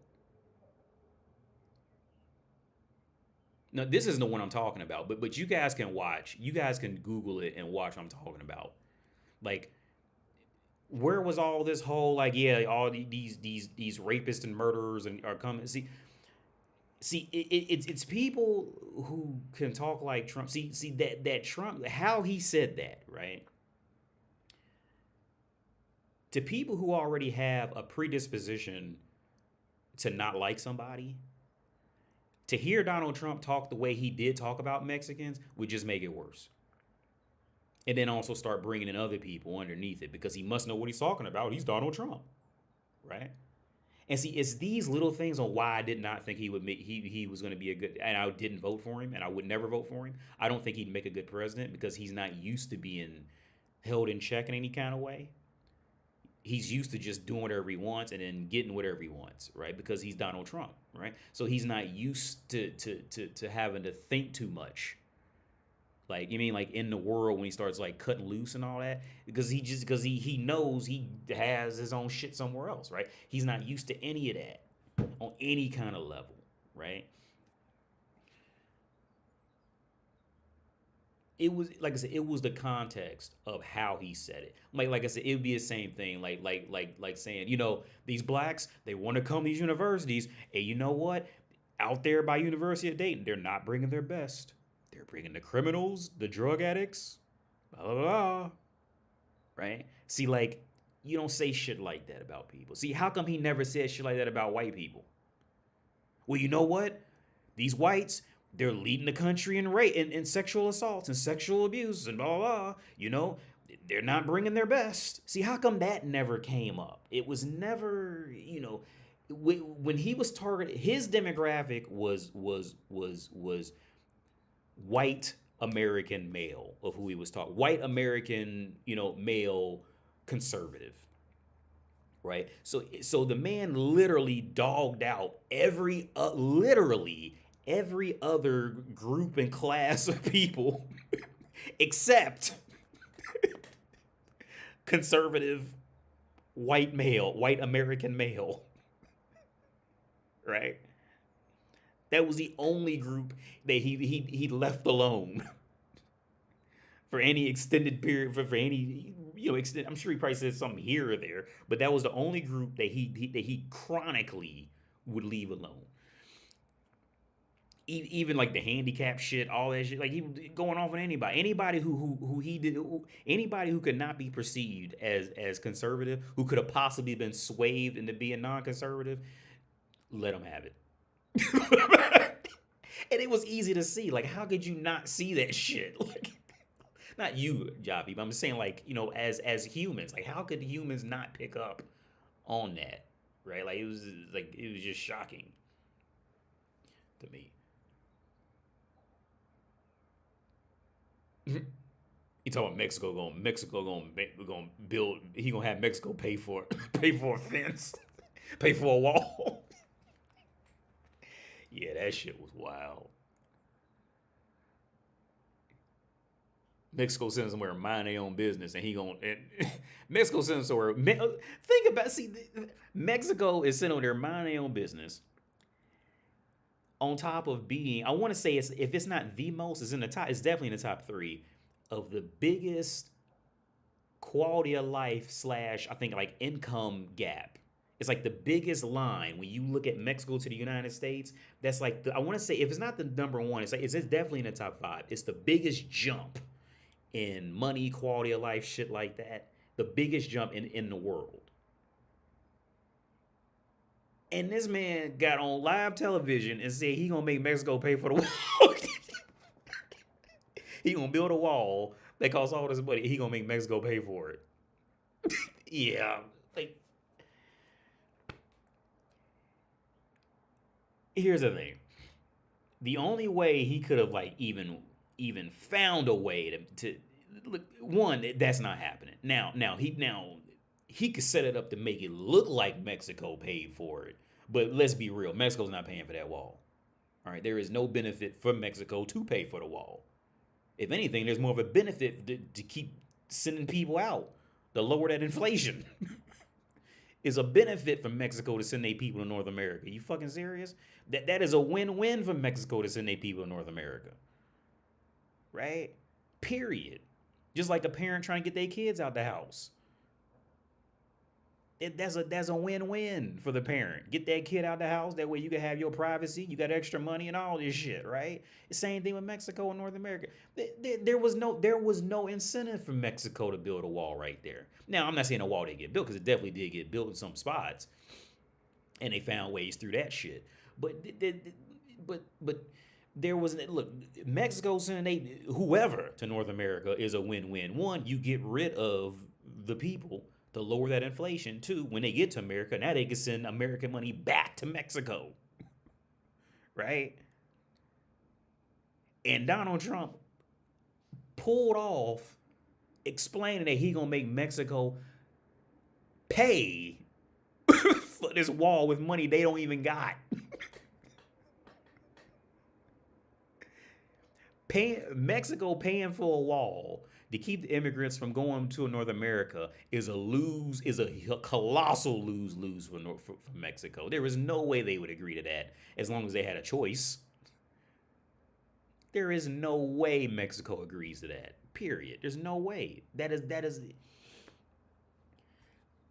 dude, that is a lose-lose for Mexico.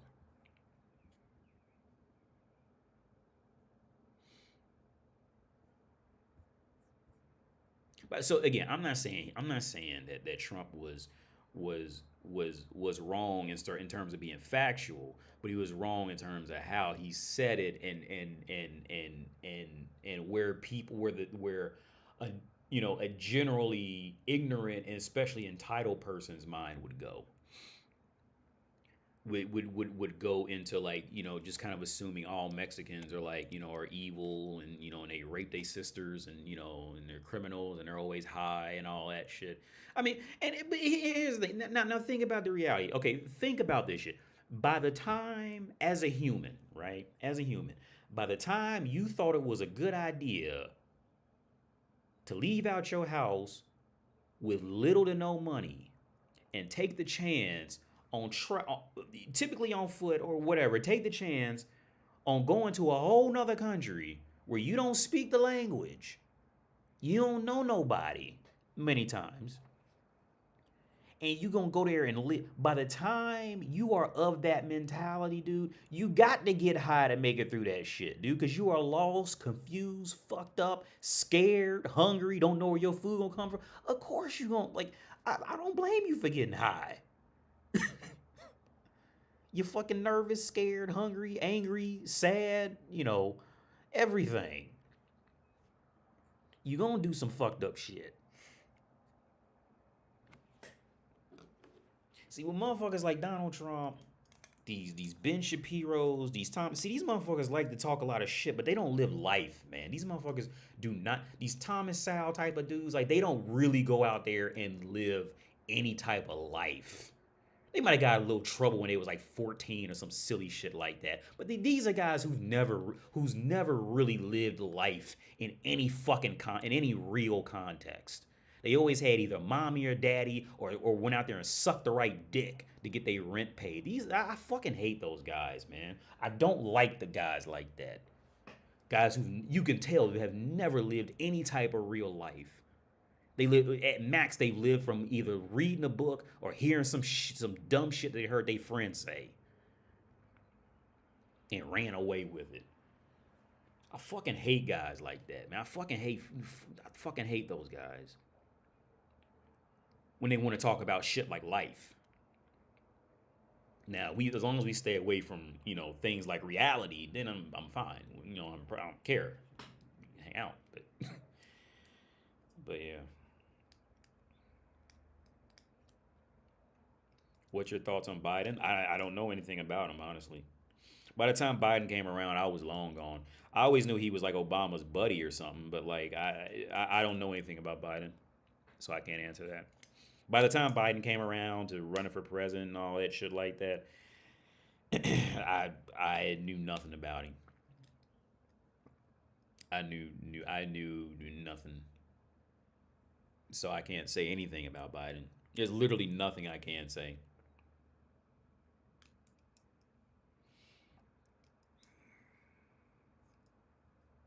Yeah, Mo, I could tell.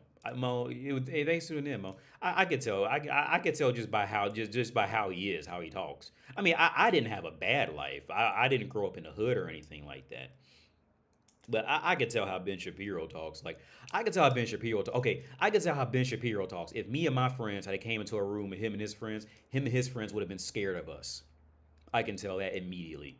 Okay, let's say if me, let's say Donovan Sharp, King Riches, if you watching, I hope you'll be doing all right, man. King's Riches, if me, Donovan Sharp, King's Riches, and Cat Williams walks into a room with like a Thomas Sowell, a Ben Shapiro, a Donald Trump, and these types of dudes, and we all sit in a room, they will be afraid of us. And and here's the thing, let's say we were in a club, right? And me, Donovan Sharp, King's Riches, and Cat Williams walks in to the club where like Ben Shapiro, Thomas Sowell, what's it do? The Goob U2 dude, and these types of dudes walk in, see Goob U2s and Ben Shapiro's, they would sneak off somewhere and go call the police on us. And you know why? Because we would just sit there and just be chilling with the air of reality and logic. Reality and logic is scary to people who've never lived in reality and logic. It terrifies them. It's scary. They would, it's you know what I mean? Because it's happened throughout my childhood. People just call the police on you. You ain't even do nothing. You just there. They want you to leave. You just there. See, the reason why it is because that's reality stepped in the room.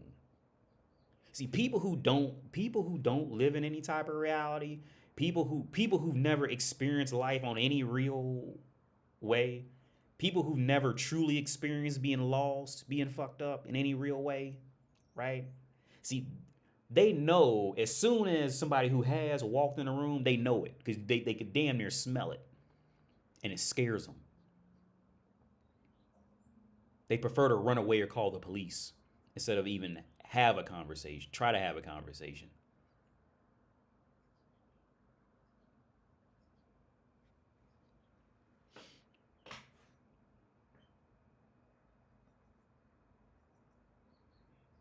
Oh, sorry, Javi. What's this? Oh, is this Xavier Joseph? Because I haven't seen your name in a while. Hey, D, long time no see. Hope you're doing well, man. Life's been rough recently with work, but watch your streams during these times bring humor and education to these tough times. Thanks for tuning in, man. Yeah. Hey, I'm going through rough times too, man. I'm not saying mine are rougher than yours or anything, but like I'm there with you with shitty times. Um, but yeah, man, all we could do is just one day at a time and keep this shit moving and don't stop fighting. Right. But yeah, I'm glad. Yeah, I'm glad you at least still. I know you're alive. That's enough for me. And Javi, fair enough. You make a good point. My issue is that my community acted like they didn't know he's talking. They didn't know he's talking about when he said those comments. My community knew what he said wasn't entirely lies. Yeah, yeah, I see your point on that, Javi. Yeah, because I could say the same thing about like African Americans and the crime rates, that type of shit. I could say the same thing. Like it's factual shit. Yeah. And now, if Donald Trump had said those same things about the African American community, it would be true, right? But again, my issue would be the context and how he said it to the people who were like, I swear the only thing missing from one of those Donald Trump, the only thing missing from a Donald Trump rally was somebody to stand up and scream white power. That was the only thing missing. When they stormed that government building, remember that shit when the motherfuckers stormed the government building in the name of Donald Trump. The only thing missing was a motherfucker going wipe out. The only thing missing from a Donald Trump rally or anything or any group that was following Donald Trump was a Ku Klux Klan outfit and some pitchforks and fire. That was the only thing missing from it. And I think for a while they was bringing out the fire. I think for a while they did finally start giving up the temptation. It said fuck it. It was the only thing missing was white power.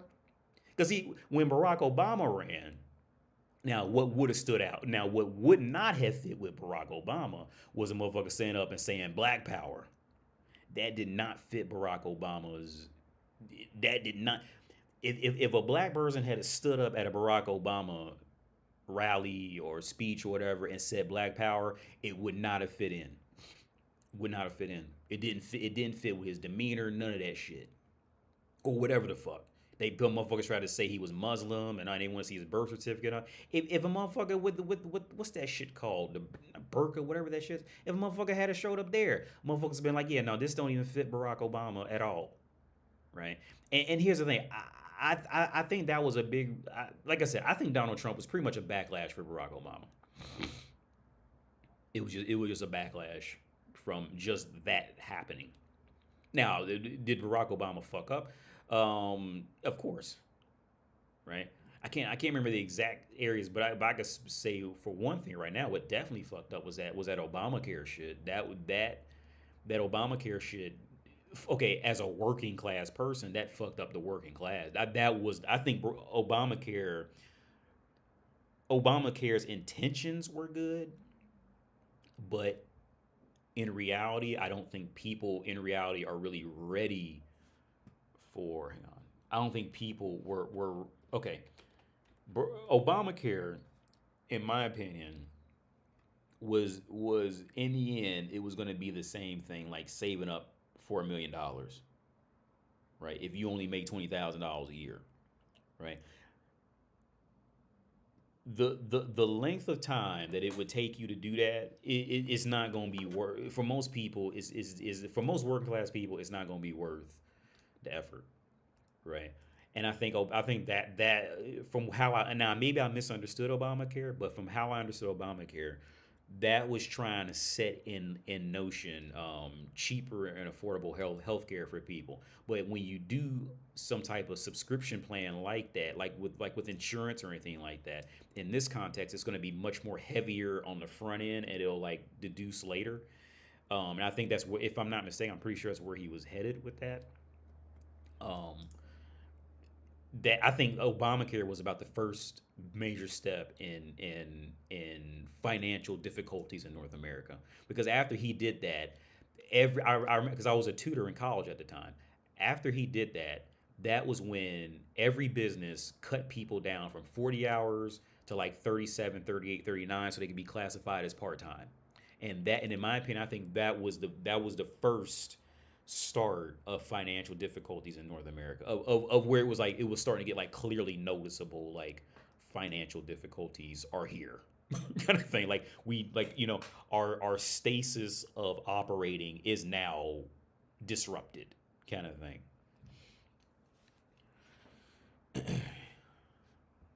Patrice O'Neill alluded to white people wanting something in return for the Obama election and in an old Opie and Anthony clip. Oh yeah, yeah. Well, I don't think I heard that, but I agree with him if he said that. Yeah, it was that. That's all Trump was backlash for that. It was it was. Now I'm not saying every single Trump supporter was that, but it was. But that was definitely a factor in it. For sure, it was definitely a factor.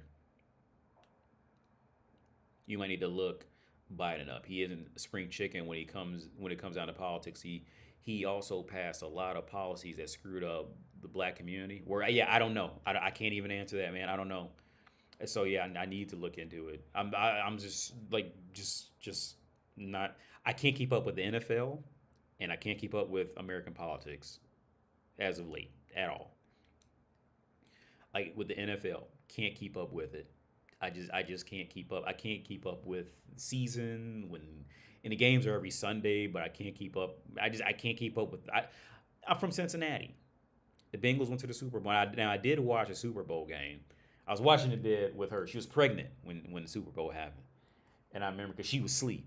I said, "No, I gotta watch this because this is the Bengals in the Super Bowl." And so I was trying to explain to her just how bad historically the Bengals were, and the fact that like they made it to the championship. You know, she doesn't get it, but like I was trying to explain to her because I was up to like 3 a.m. I forget remember how late it was, but I was up pretty late watching. I was up pretty. No, they didn't. I'm sorry, they didn't go to the Super Bowl. It was a game before the Super Bowl. They didn't go to the Super. Wait, I can't remember. I can't remember now because I think one year they went to the Super Bowl, and then another year they lost the game before the Super Bowl. I can't remember. Remember they played Kansas City. I can't remember now. I can't remember, but I remember it was a very important game in the play. The fact that they went to the playoffs and actually won a game was like, as somebody from Cincinnati, it would be like saying um literally like over the course of like 2 years, Ohio overtook New York City in like popularity and money and standing and all that shit like that, right? It would be like you're saying like if Cincinnati were to overtake New York City as like the leading tourist population, like that shit doesn't happen, dude. It's not gonna happen, right? Like Ohio is Ohio. You know what I mean? I'm not delusional. It's fucking Ohio, right? It's that shit. So like if that were to happen, you got to stop what you're doing to come. I would have to stop what I'm doing to come back to Cincinnati to see what the fuck happened, right? Because it would just it's not in the game plan for Ohio to be that popular.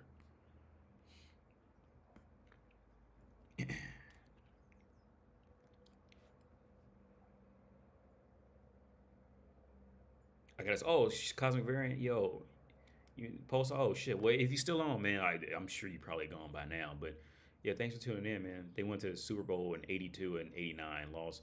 Oh, okay, yeah, yeah. So they were. I think it was the game before the Super Bowl that they were trying to that I watched. But one game, I can't remember what games I was watching in. But I remember I was up late because she was laying next to me sleep, and I was watching on this laptop in the bed. But yeah, that was wild shit. But yeah, man.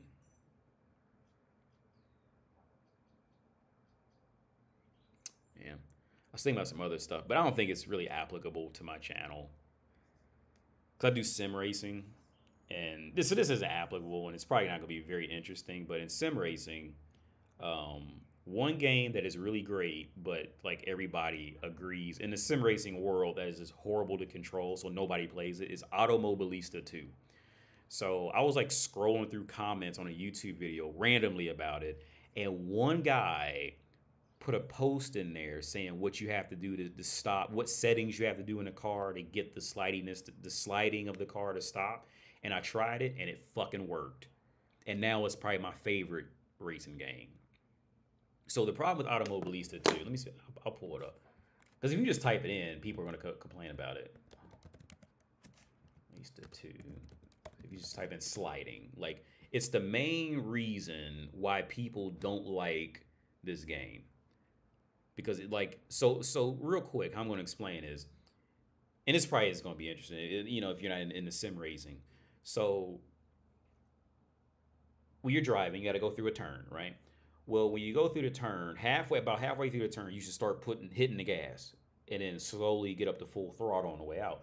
Well, in Automobilista, it's just really weird programming in the setup, and I don't know why they made this in the GT3 cars, which is going to be most people's favorite. If you hit the gas, like the car would just it was just so unstable and would just always slide out of control and just ruin your whole race, and you never knew when it would do it, right? Right. And that's why. And if you just type it in, like everybody has the same complaint about this game. It was floaty, it was slidey, it was inconsistent. So like nobody plays it anymore because of that. And I didn't play it. I play Automobilista 1 and I love Automobilista 1. I think Automobilista 1 didn't have the problem. So one guy, like I said earlier, one guy randomly posted a fix in the tuning settings on how to fix it. And I said, you know what? Just for science purposes, tomorrow I'm gonna re-download it and apply those settings, right? And so first I played it without the tune that he put up there, and it did the same. First turn on the Nürburgring GP, that first hard turn to the right, spun out.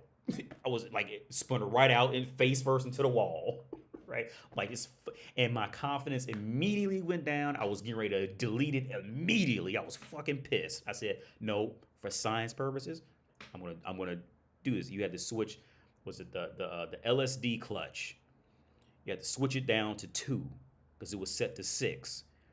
And I switched that shit. I lowered the air pressure in the rear tires, and I lowered the rear suspension to also keep it from the back from spinning out. And I did it, and it fucking worked.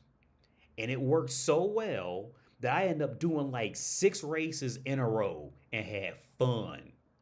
I'm like that. So in the sim world, the developer Razer lost. I'm sure they lost so many fans because of that one thing. That one thing ruined it. And I stumbled on that video actually after watching the movie The Seventh Seal. This movie right here, I'll show you. Actually, and I watched it on YouTube. I watched this movie on YouTube. Now, honestly, I didn't really care for it. I'll just go ahead and cut to the chase. You can watch the whole movie right here. It's on YouTube, but it's you gotta watch. It's with subtitles because it's in German. So I watched The Seventh Seal last night, right before I found that dude on YouTube talking about the setup, which I'll probably play it tonight. Because it's a great game now that you can be controlled. So I watched back to The Seventh Seal. I watched The Seventh Seal. The movie overall is about death. Now, I'll be honest with you, like I always am. I think that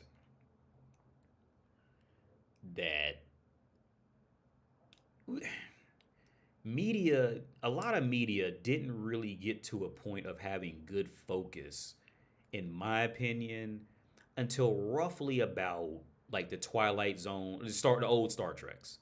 The old Twilight Zones are about the first, and then Star Trek was, I think, when everything really caught on to where like people developed like focused topics in movies and media, because the Seventh Seal is about death, right?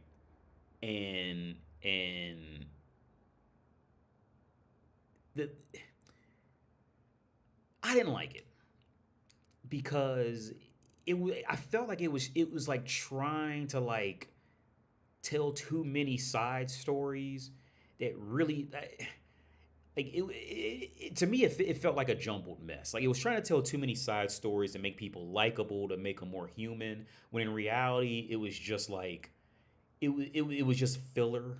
Like I was just far more interested. Like when you see it and when you read the synopsis of it, like you would think it would be like more focused, more about like theories, thoughts, philosophies, having a conversation with the Grim Reaper, while the man's playing chess. And it was like it was very little of that.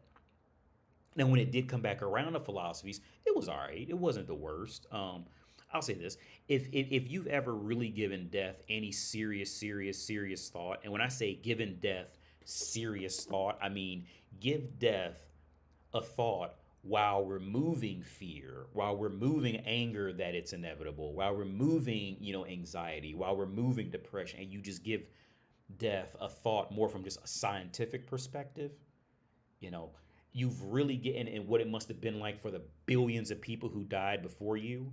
They like you got to think like there's been because I remember I was riding a train with my girlfriend, right, and and I kind of scared her because I stumbled into the topic of death and saying like, yeah, like there was somebody just like you 200 years ago who could never imagine death, and they were happy. They was all this, they were just like me and you right now.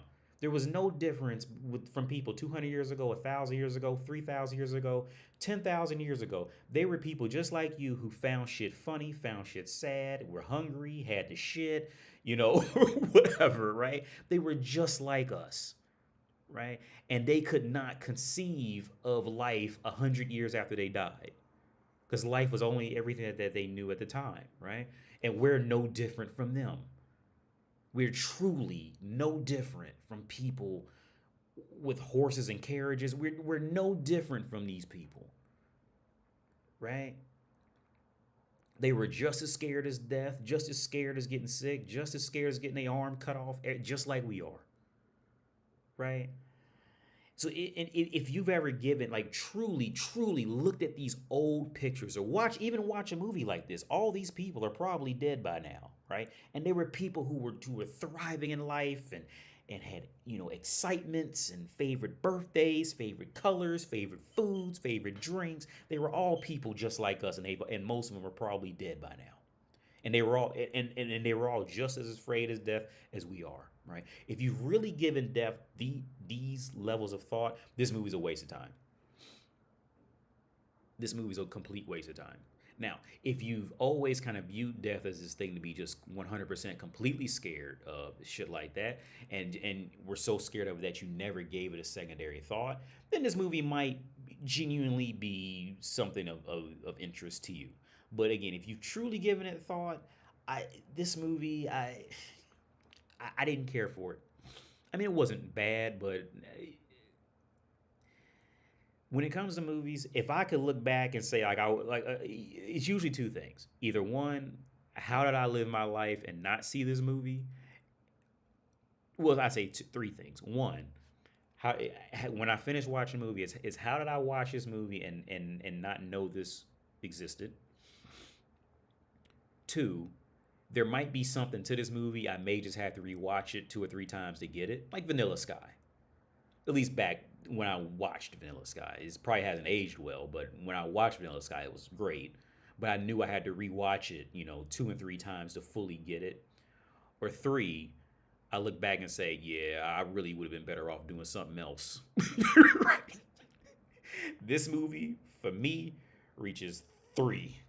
I would have been better off. But, it's a gamble. It's a chance. Yeah, I lost.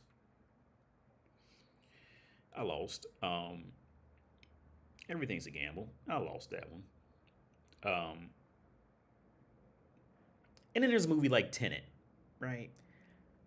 I hated Tenet when I first seen it. And I fucked around and watched it probably about 3 months ago when I was sick. And what I found out about Tenet is that it's an amazing movie with absolutely abysmal writing. Like a bit abysmal writing, abysmal flow, abysmal explaining like just the basic core logic of anything. There's a great movie in there, but it's just covered with great music, great camera work, and abysmal writing. Just the worst. It's almost like after I really took the time to figure it out, and then reading other people whose thoughts about how things worked. After that, it was like, oh wow, that was great, right? But the movie sucks. It's like So for example, like a movie like Back. Okay, so for example, a movie like Back to the Future could have been super confusing, right? If they had to try to explain it, if they had the same level of writing, right? Like, but the fact that Back to the Future clearly explains you gonna get your motherfucking ass in this car and you hit 88 miles an hour, or you can just set this dial to what year you go to, and poof, and you're in that year, and then things could be altered, and like they thoroughly explain. So from the jump, you know what the fuck is going on in Back to the Future. You not lost anywhere in that motherfucker. Right? You be like, yep, that should have happened because we're Back to the Future now. We're back. You know, right? With Tenet, it was just all this pretentious monologues that was just useless and relatively useless. It wasn't useless information, but it was just over explained, or when it was things that I was actually interested in it. Oh, just don't give it too much thought. Like this type of shit. Like it was just. And when they did try to explain it, it was like this. It was in this heavy accent that made it even harder to explain. All this over explanation of something that just wasn't that complicated to begin with. Like, and then I didn't even put together that, like, I couldn't put together that the like how exactly they were going, that they would go backwards in time with the little turnstile thing. Like it was just all of that. It was just to me. It was just horrible writing. Back to the Future, Javi. Okay, with me, I'll say this: since I grew up, I'm 38, right? So I remember a time when media was like made in that way, format, pace, and speed. So for me, I would always recommend it. Now, maybe it didn't age well as of late, but Back to the Future one is always gonna be a classic. Always. Now, again, maybe so just a warning.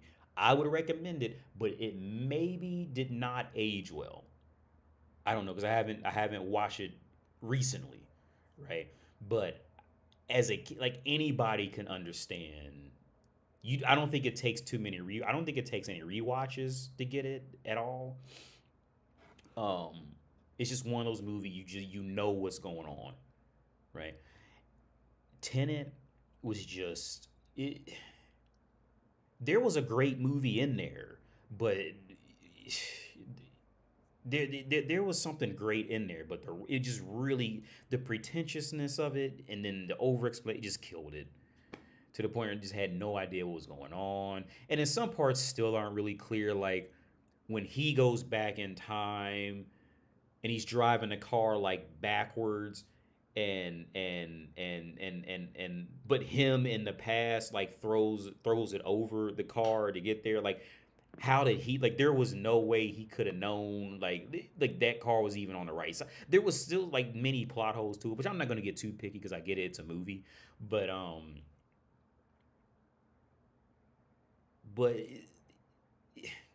there, I think there was like very good concepts. I wasn't a fan of Denzel. I don't think Denzel Washington is a good actor. I don't think he needs to be acting. I think he's in the same. Him and Dakota Johnson are in the same realm. Denzel Washington and Dakota Johnson are both in the same. They're in the same boat. The only reason they got that role is because they parents. Period. Like there is no way they walked into a casting call with three other people and they looked at Dakota Johnson, what's his name, or John Washington, and went, "Yeah, you the one." There is no way that happened. I cannot believe that. Period. There is no way Dakota Johnson went into an audition and a motherfucker looked at her and said, "Yeah, you the one." Didn't happen. No way. No way. You could get community college students to act better than that shit. There is no way. I'll put Gal Gadot in the. Well, Gal Gadot just got over because she's just tall, skinny, and hot. And has an accent. That's what's kind of getting her over because she's in the same boat.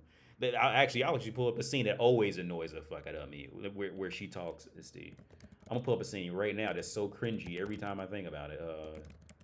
To the way she goes, Oh, Bruce, you're such a child. It was this argument right here where they standing there talking, and it's just so bad. Like it's just so awkward. Like it was just so bad. Now, okay, now real quick, I will add in Justice League had no soul to me at all, right? But there was every now and then there was like a snippet that was like that showed promise. And another cool line that came out was when Cyborg when they were riding on the elevator, right? And Cyborg, who's a cyborg, looks at Batman. He goes, "I always heard about you, but I just didn't think you were real." Right? Like the coincidence of that interaction, that was cool. I really enjoyed that line. That line was cool. And in Batman versus Superman, when Bruce was like talking to Clark at that gallery or whatever the fuck, that was really good. But the vast majority of the rest, if Henry Cavill was in the scene, it was just dog shit. The rest, Henry Cavill was the only talent there for the most part. Let me see. Well, no, the gay dude who played Flash, he was cool. He's just not the Flash. But it's too volatile to control. He used it on you. No, let's just He used it on you. see. Look, now if Ben Affleck just stands there and shuts the fuck up, he looks good as Batman. I'm not mad about it. Like, if he just stand there, shut the fuck up, and just frown. Just be stoic as fuck. Don't show any sign of facial movements, and just shut the fuck up. And he's a great Bruce Wayne. Is when he starts talking, is when it just all goes to shit. Cellular regeneration. But it's too volatile to control. He used it on you. I was in an accident. And I think the dude who plays Cyborg wasn't the worst. He was good. I'm just gonna get to the part where, yeah, where she gets mad. All of this is just like, dude, you could find like there's people in community colleges doing better jobs than this. The Kryptonian ship has an amniotic chamber, which would be perfect. No. Diana, Bruce, no.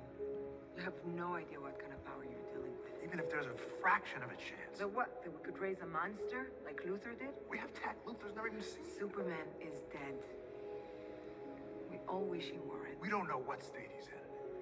We know we can't bring him back. But this is science beyond our limits. And that's what science is for, to do what's never been done, to make life No, better. you're not Batman, bro. Not at all. There is nothing about that says Bruce Wayne, except you got a suit on, you got a vest on, and so you mean there is nothing about that. There is nothing in this as Bruce Wayne. Michael Keaton made it work because he was just Michael Keaton, right? That's the only reason why that shit worked. He was just Michael Keaton. He was essentially Robert Downey Jr. Before Robert Downey Jr. But no. And that's what science is for, to do what's never been done, to make life better. Or to end it. Technology is like any other power. Without reason, without heart, it destroys us. You're risking lives.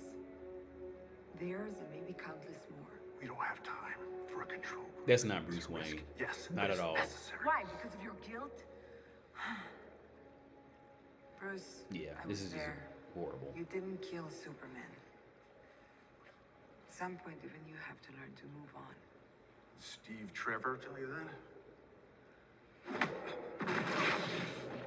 It just looks cheesy. Like, no. Superman was a beacon to the world. Why aren't you? It's just horrible. Now I'm gonna go to what was it?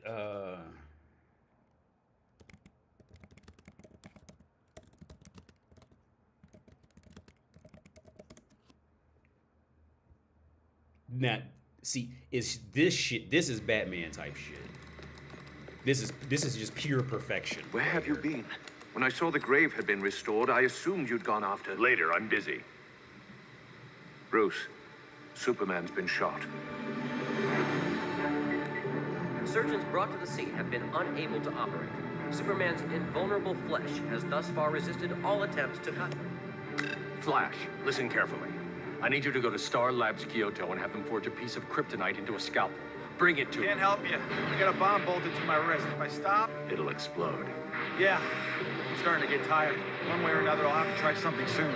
Keep running. I'll call back when I can. That's How Batman. did you know what was happening to Flash? John, I need your help. John? John! John!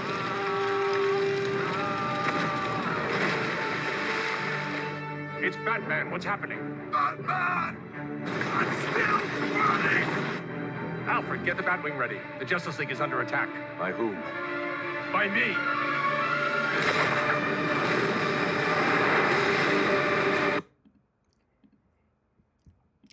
It brought tears to my eyes after watching Ben Affleck. It brought tears to my eyes watching that. It was perfection. So who was the Justice League attacked by? By me. It leaves. That's it. It brought tears to my eyes. It was just great. Those Justice League movies, I don't know what the fuck happened with Justice League movies, but with the Ben Affleck, I don't know what that was. Ben Affleck shit. That's just he'll be smirking. Well, here I am. Did Steve Trevor tell you that? And he's like, it's just not. No, it's absolutely not. I don't have anything against Ben Affleck. I don't have anything against Gal Gadot or any. They live in their own life. But in terms of somebody who's a fan of that, no. Of the source material, absolutely not. It deserves to go right in the goddamn trash. They should have took that film, took whatever they stored it on, went outside, dug a hole, right? And then when they thought the hole was deep enough, dig a little bit more. And then when they thought that hole was deep enough, dig a little bit more. And then whatever you stored that on and any traces of that shit, you just bury it. And then when you're done, build a mountain on top of it and then put a trash can on top of that and forget it. It's gone forever. Right? That shit was garbage. Justice League was complete garbage with a capital GARBAGE exclamation point. Just throw it out. Waste of time and money. What's up, Cosmic Vagrant? DC can make decent animated films but can't make a good live action film to save their lives. Yeah, I agree, man. Because I remember when I went to see Man of Steel alone. Because I remember I asked the girl to go with me to see it that I ended up living with when I was working as a tutor. And she rejected me. So I went alone to see it. And I thought the movie was going to be bad. And Man of Steel actually ended up being good. Man of Steel Man of Steel is the only modern DC movie I can think of that was like just thoroughly a good fucking movie. Like Inside Out was a good movie. It was a great movie, especially in the context of DC. And whatever they did after that, because I remember thinking DC they might fuck with Marvel now. Well, at the time, Marvel was the shit. If I remember correctly, back then, Marvel was like either they were up and coming or they were already there. I can't remember exactly, but yeah. I heard Keanu Reeves I heard he's gonna make Constantine too, which I see anything with Constantine in it. I just hope they don't turn him into a complete wizard like they always do in modern DC movies. It just gets annoying. It's just they just make him a wizard, right? They just make him a magician. Or not a magician, but they just make him like pew pew pew. I might cast a spell and shoot you with it. This type of dude, that's just not. He's always casting spells. He's always doing magic, and that's not what Constantine was about.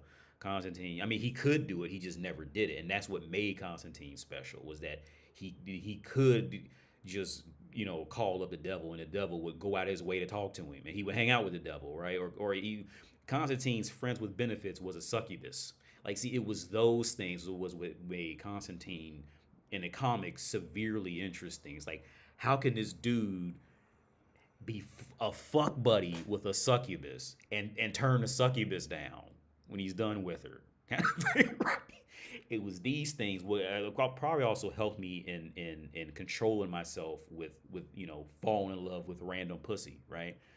I still remember there was one comic where Gabriel, because Gabriel and Constantine have this like kind of like they're like shitty friends kind of thing, and at one point Gabriel, because him and Gabriel were already mad at each other for something, I can't remember what it was, but Gabriel came like knocking on John Constantine's door, and John's like, yeah, get the fuck, he's like, you know, like, get the fuck away type of shit, and he goes, no, I need your help, and so John answers the door, and it's Gabriel, the angel, and Gabriel fell in love with it was a demon or something like that, right? And of course, it doesn't take a rocket scientist to figure out, like, you know, demons are, you know, you're not supposed to mix, right? So Gabriel was trying to hide from God in the comic. So what Constantine did was he now in this thing he did cast a type of spell to hide.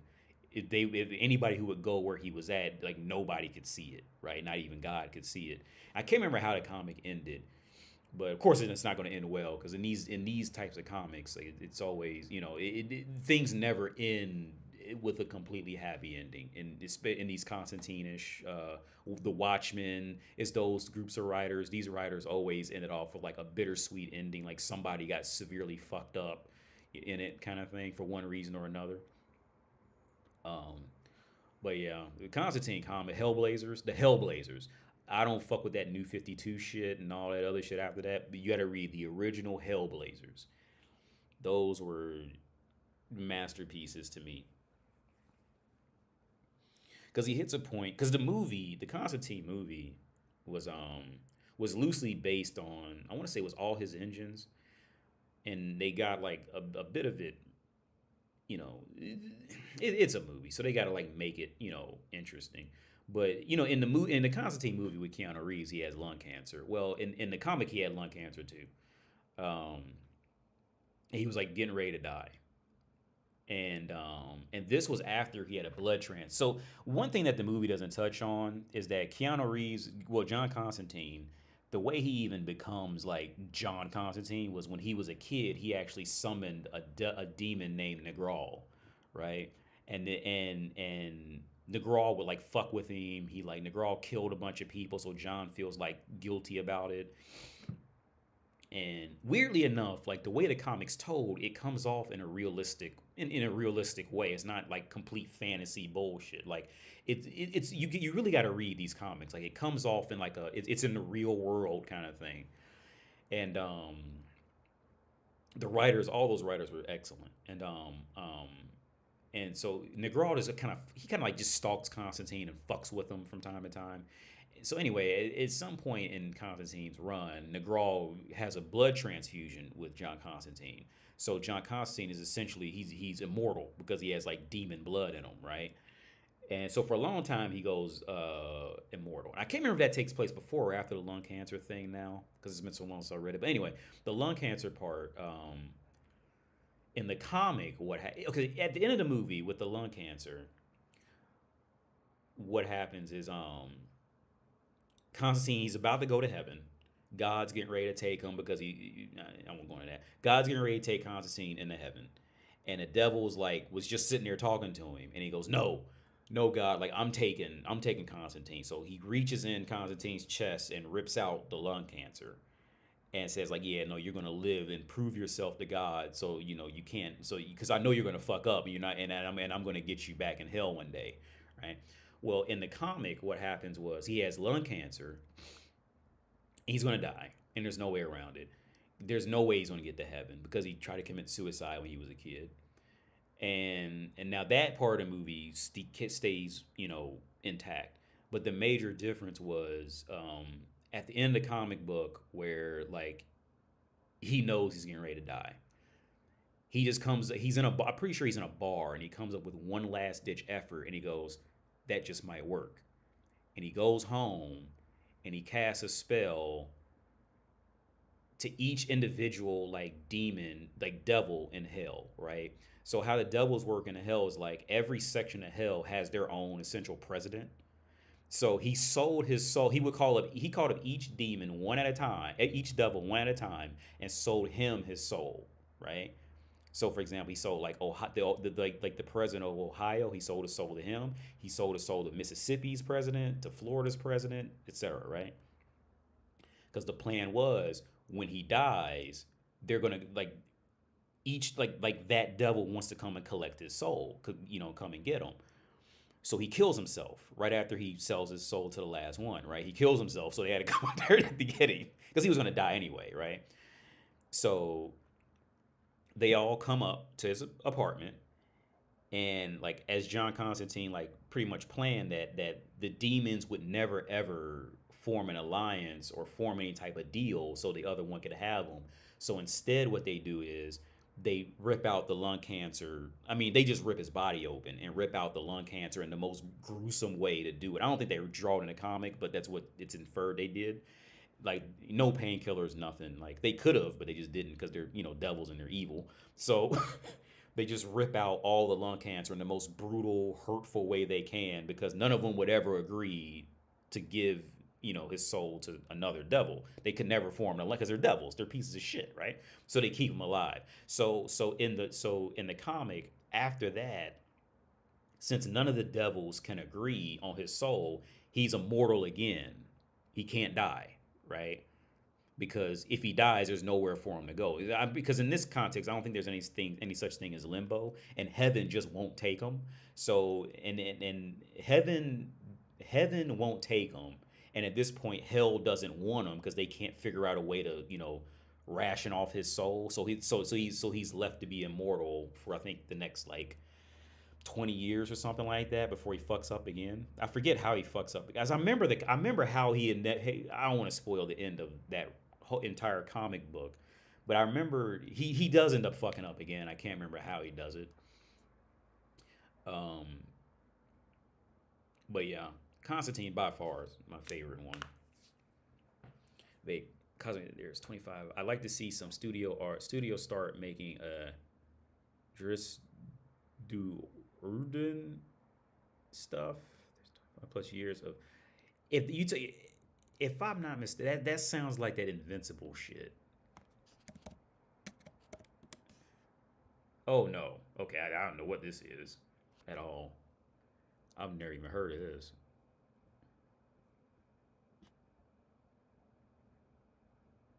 I don't know what this is.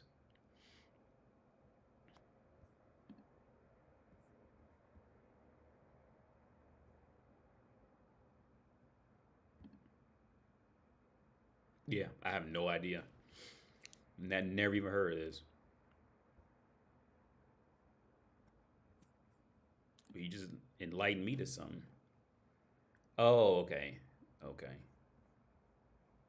Yeah, a friend of mine, he's real into that because we were talking about Baldur's Gate. No, is Dungeons and Dragons technically Baldur's Gate? I don't know. I don't know that area at all of media entertainment games. I'm so bad with Dungeons and Dragons, Baldur's Gate, and all that shit.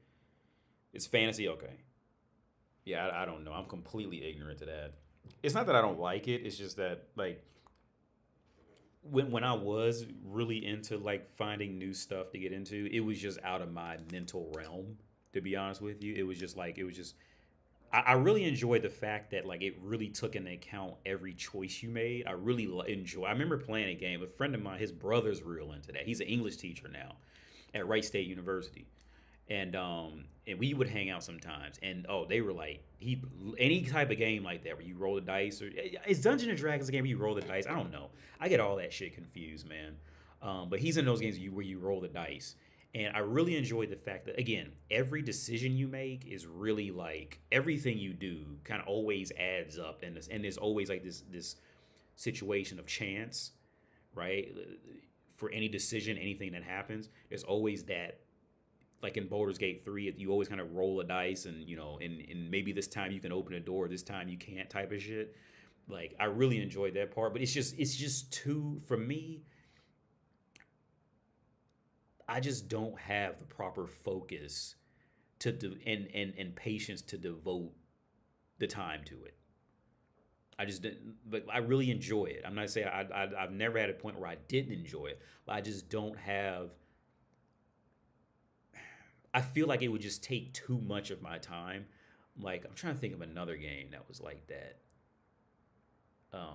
Like World of War, not the same thing, but kind of like World of Warcraft when that first came out, and when it was online and that third person view, it just got to a point where you had to play it for at minimum an hour, or you would just get nothing done. And I feel like those dice games are kind of like that. Like, I just don't have the patience and the focus for it. But he's real in there. He's one of those guys who has all the statues, and yeah, he's been teaching English for about 10 years now, I think. But he's one of those guys. He's always got the statues, the swords. He does this. I'm pretty sure he does this shit where he wears the armor and goes fights with the swords. And that's not him. It's somebody else I know. But he's always been really into that. Great guy. Yeah. And I think he has like iguanas in his house, shit like that. Like the reptiles. He's into like birds and shit. He was always really into that stuff, man. They end up having like 3 kids. Him and his wife. You need a good group to help you learn the ropes. Yeah. So the friend of mine here who does, I actually gave him baby clothes. He just had a baby. So yeah, I'm pretty sure he's out for the count for anything like that for a while. But he has a group. He has a group that he does. I think every Thursday night he says that they meet up. And I would love to go, but since he has kids and I don't know any of them, I'm just gonna let that like simmer for a while because he just had a newborn. So by now I think his newborn's probably like 2 months. So he's probably going through it right now. 2 months, no sleep, getting on everybody's nerves. He's going. So I'm just gonna let him just give him about 8 or 9 month break for a while, unless he reaches out to me. But yeah. Yeah, I'm gonna get out of here because it's 10:07. So yeah, I'm gonna get out of here. Hope y'all have a good day, evening, night. Thanks for everybody who tuned in or liked or commented or anything. You ever play Outlast? No. I feel like I was going to at one point by the name. It sounds familiar, but no, I never played it, no.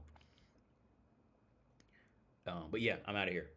Y'all have a good day, evening, night, and I'll catch y'all later, man. Peace out.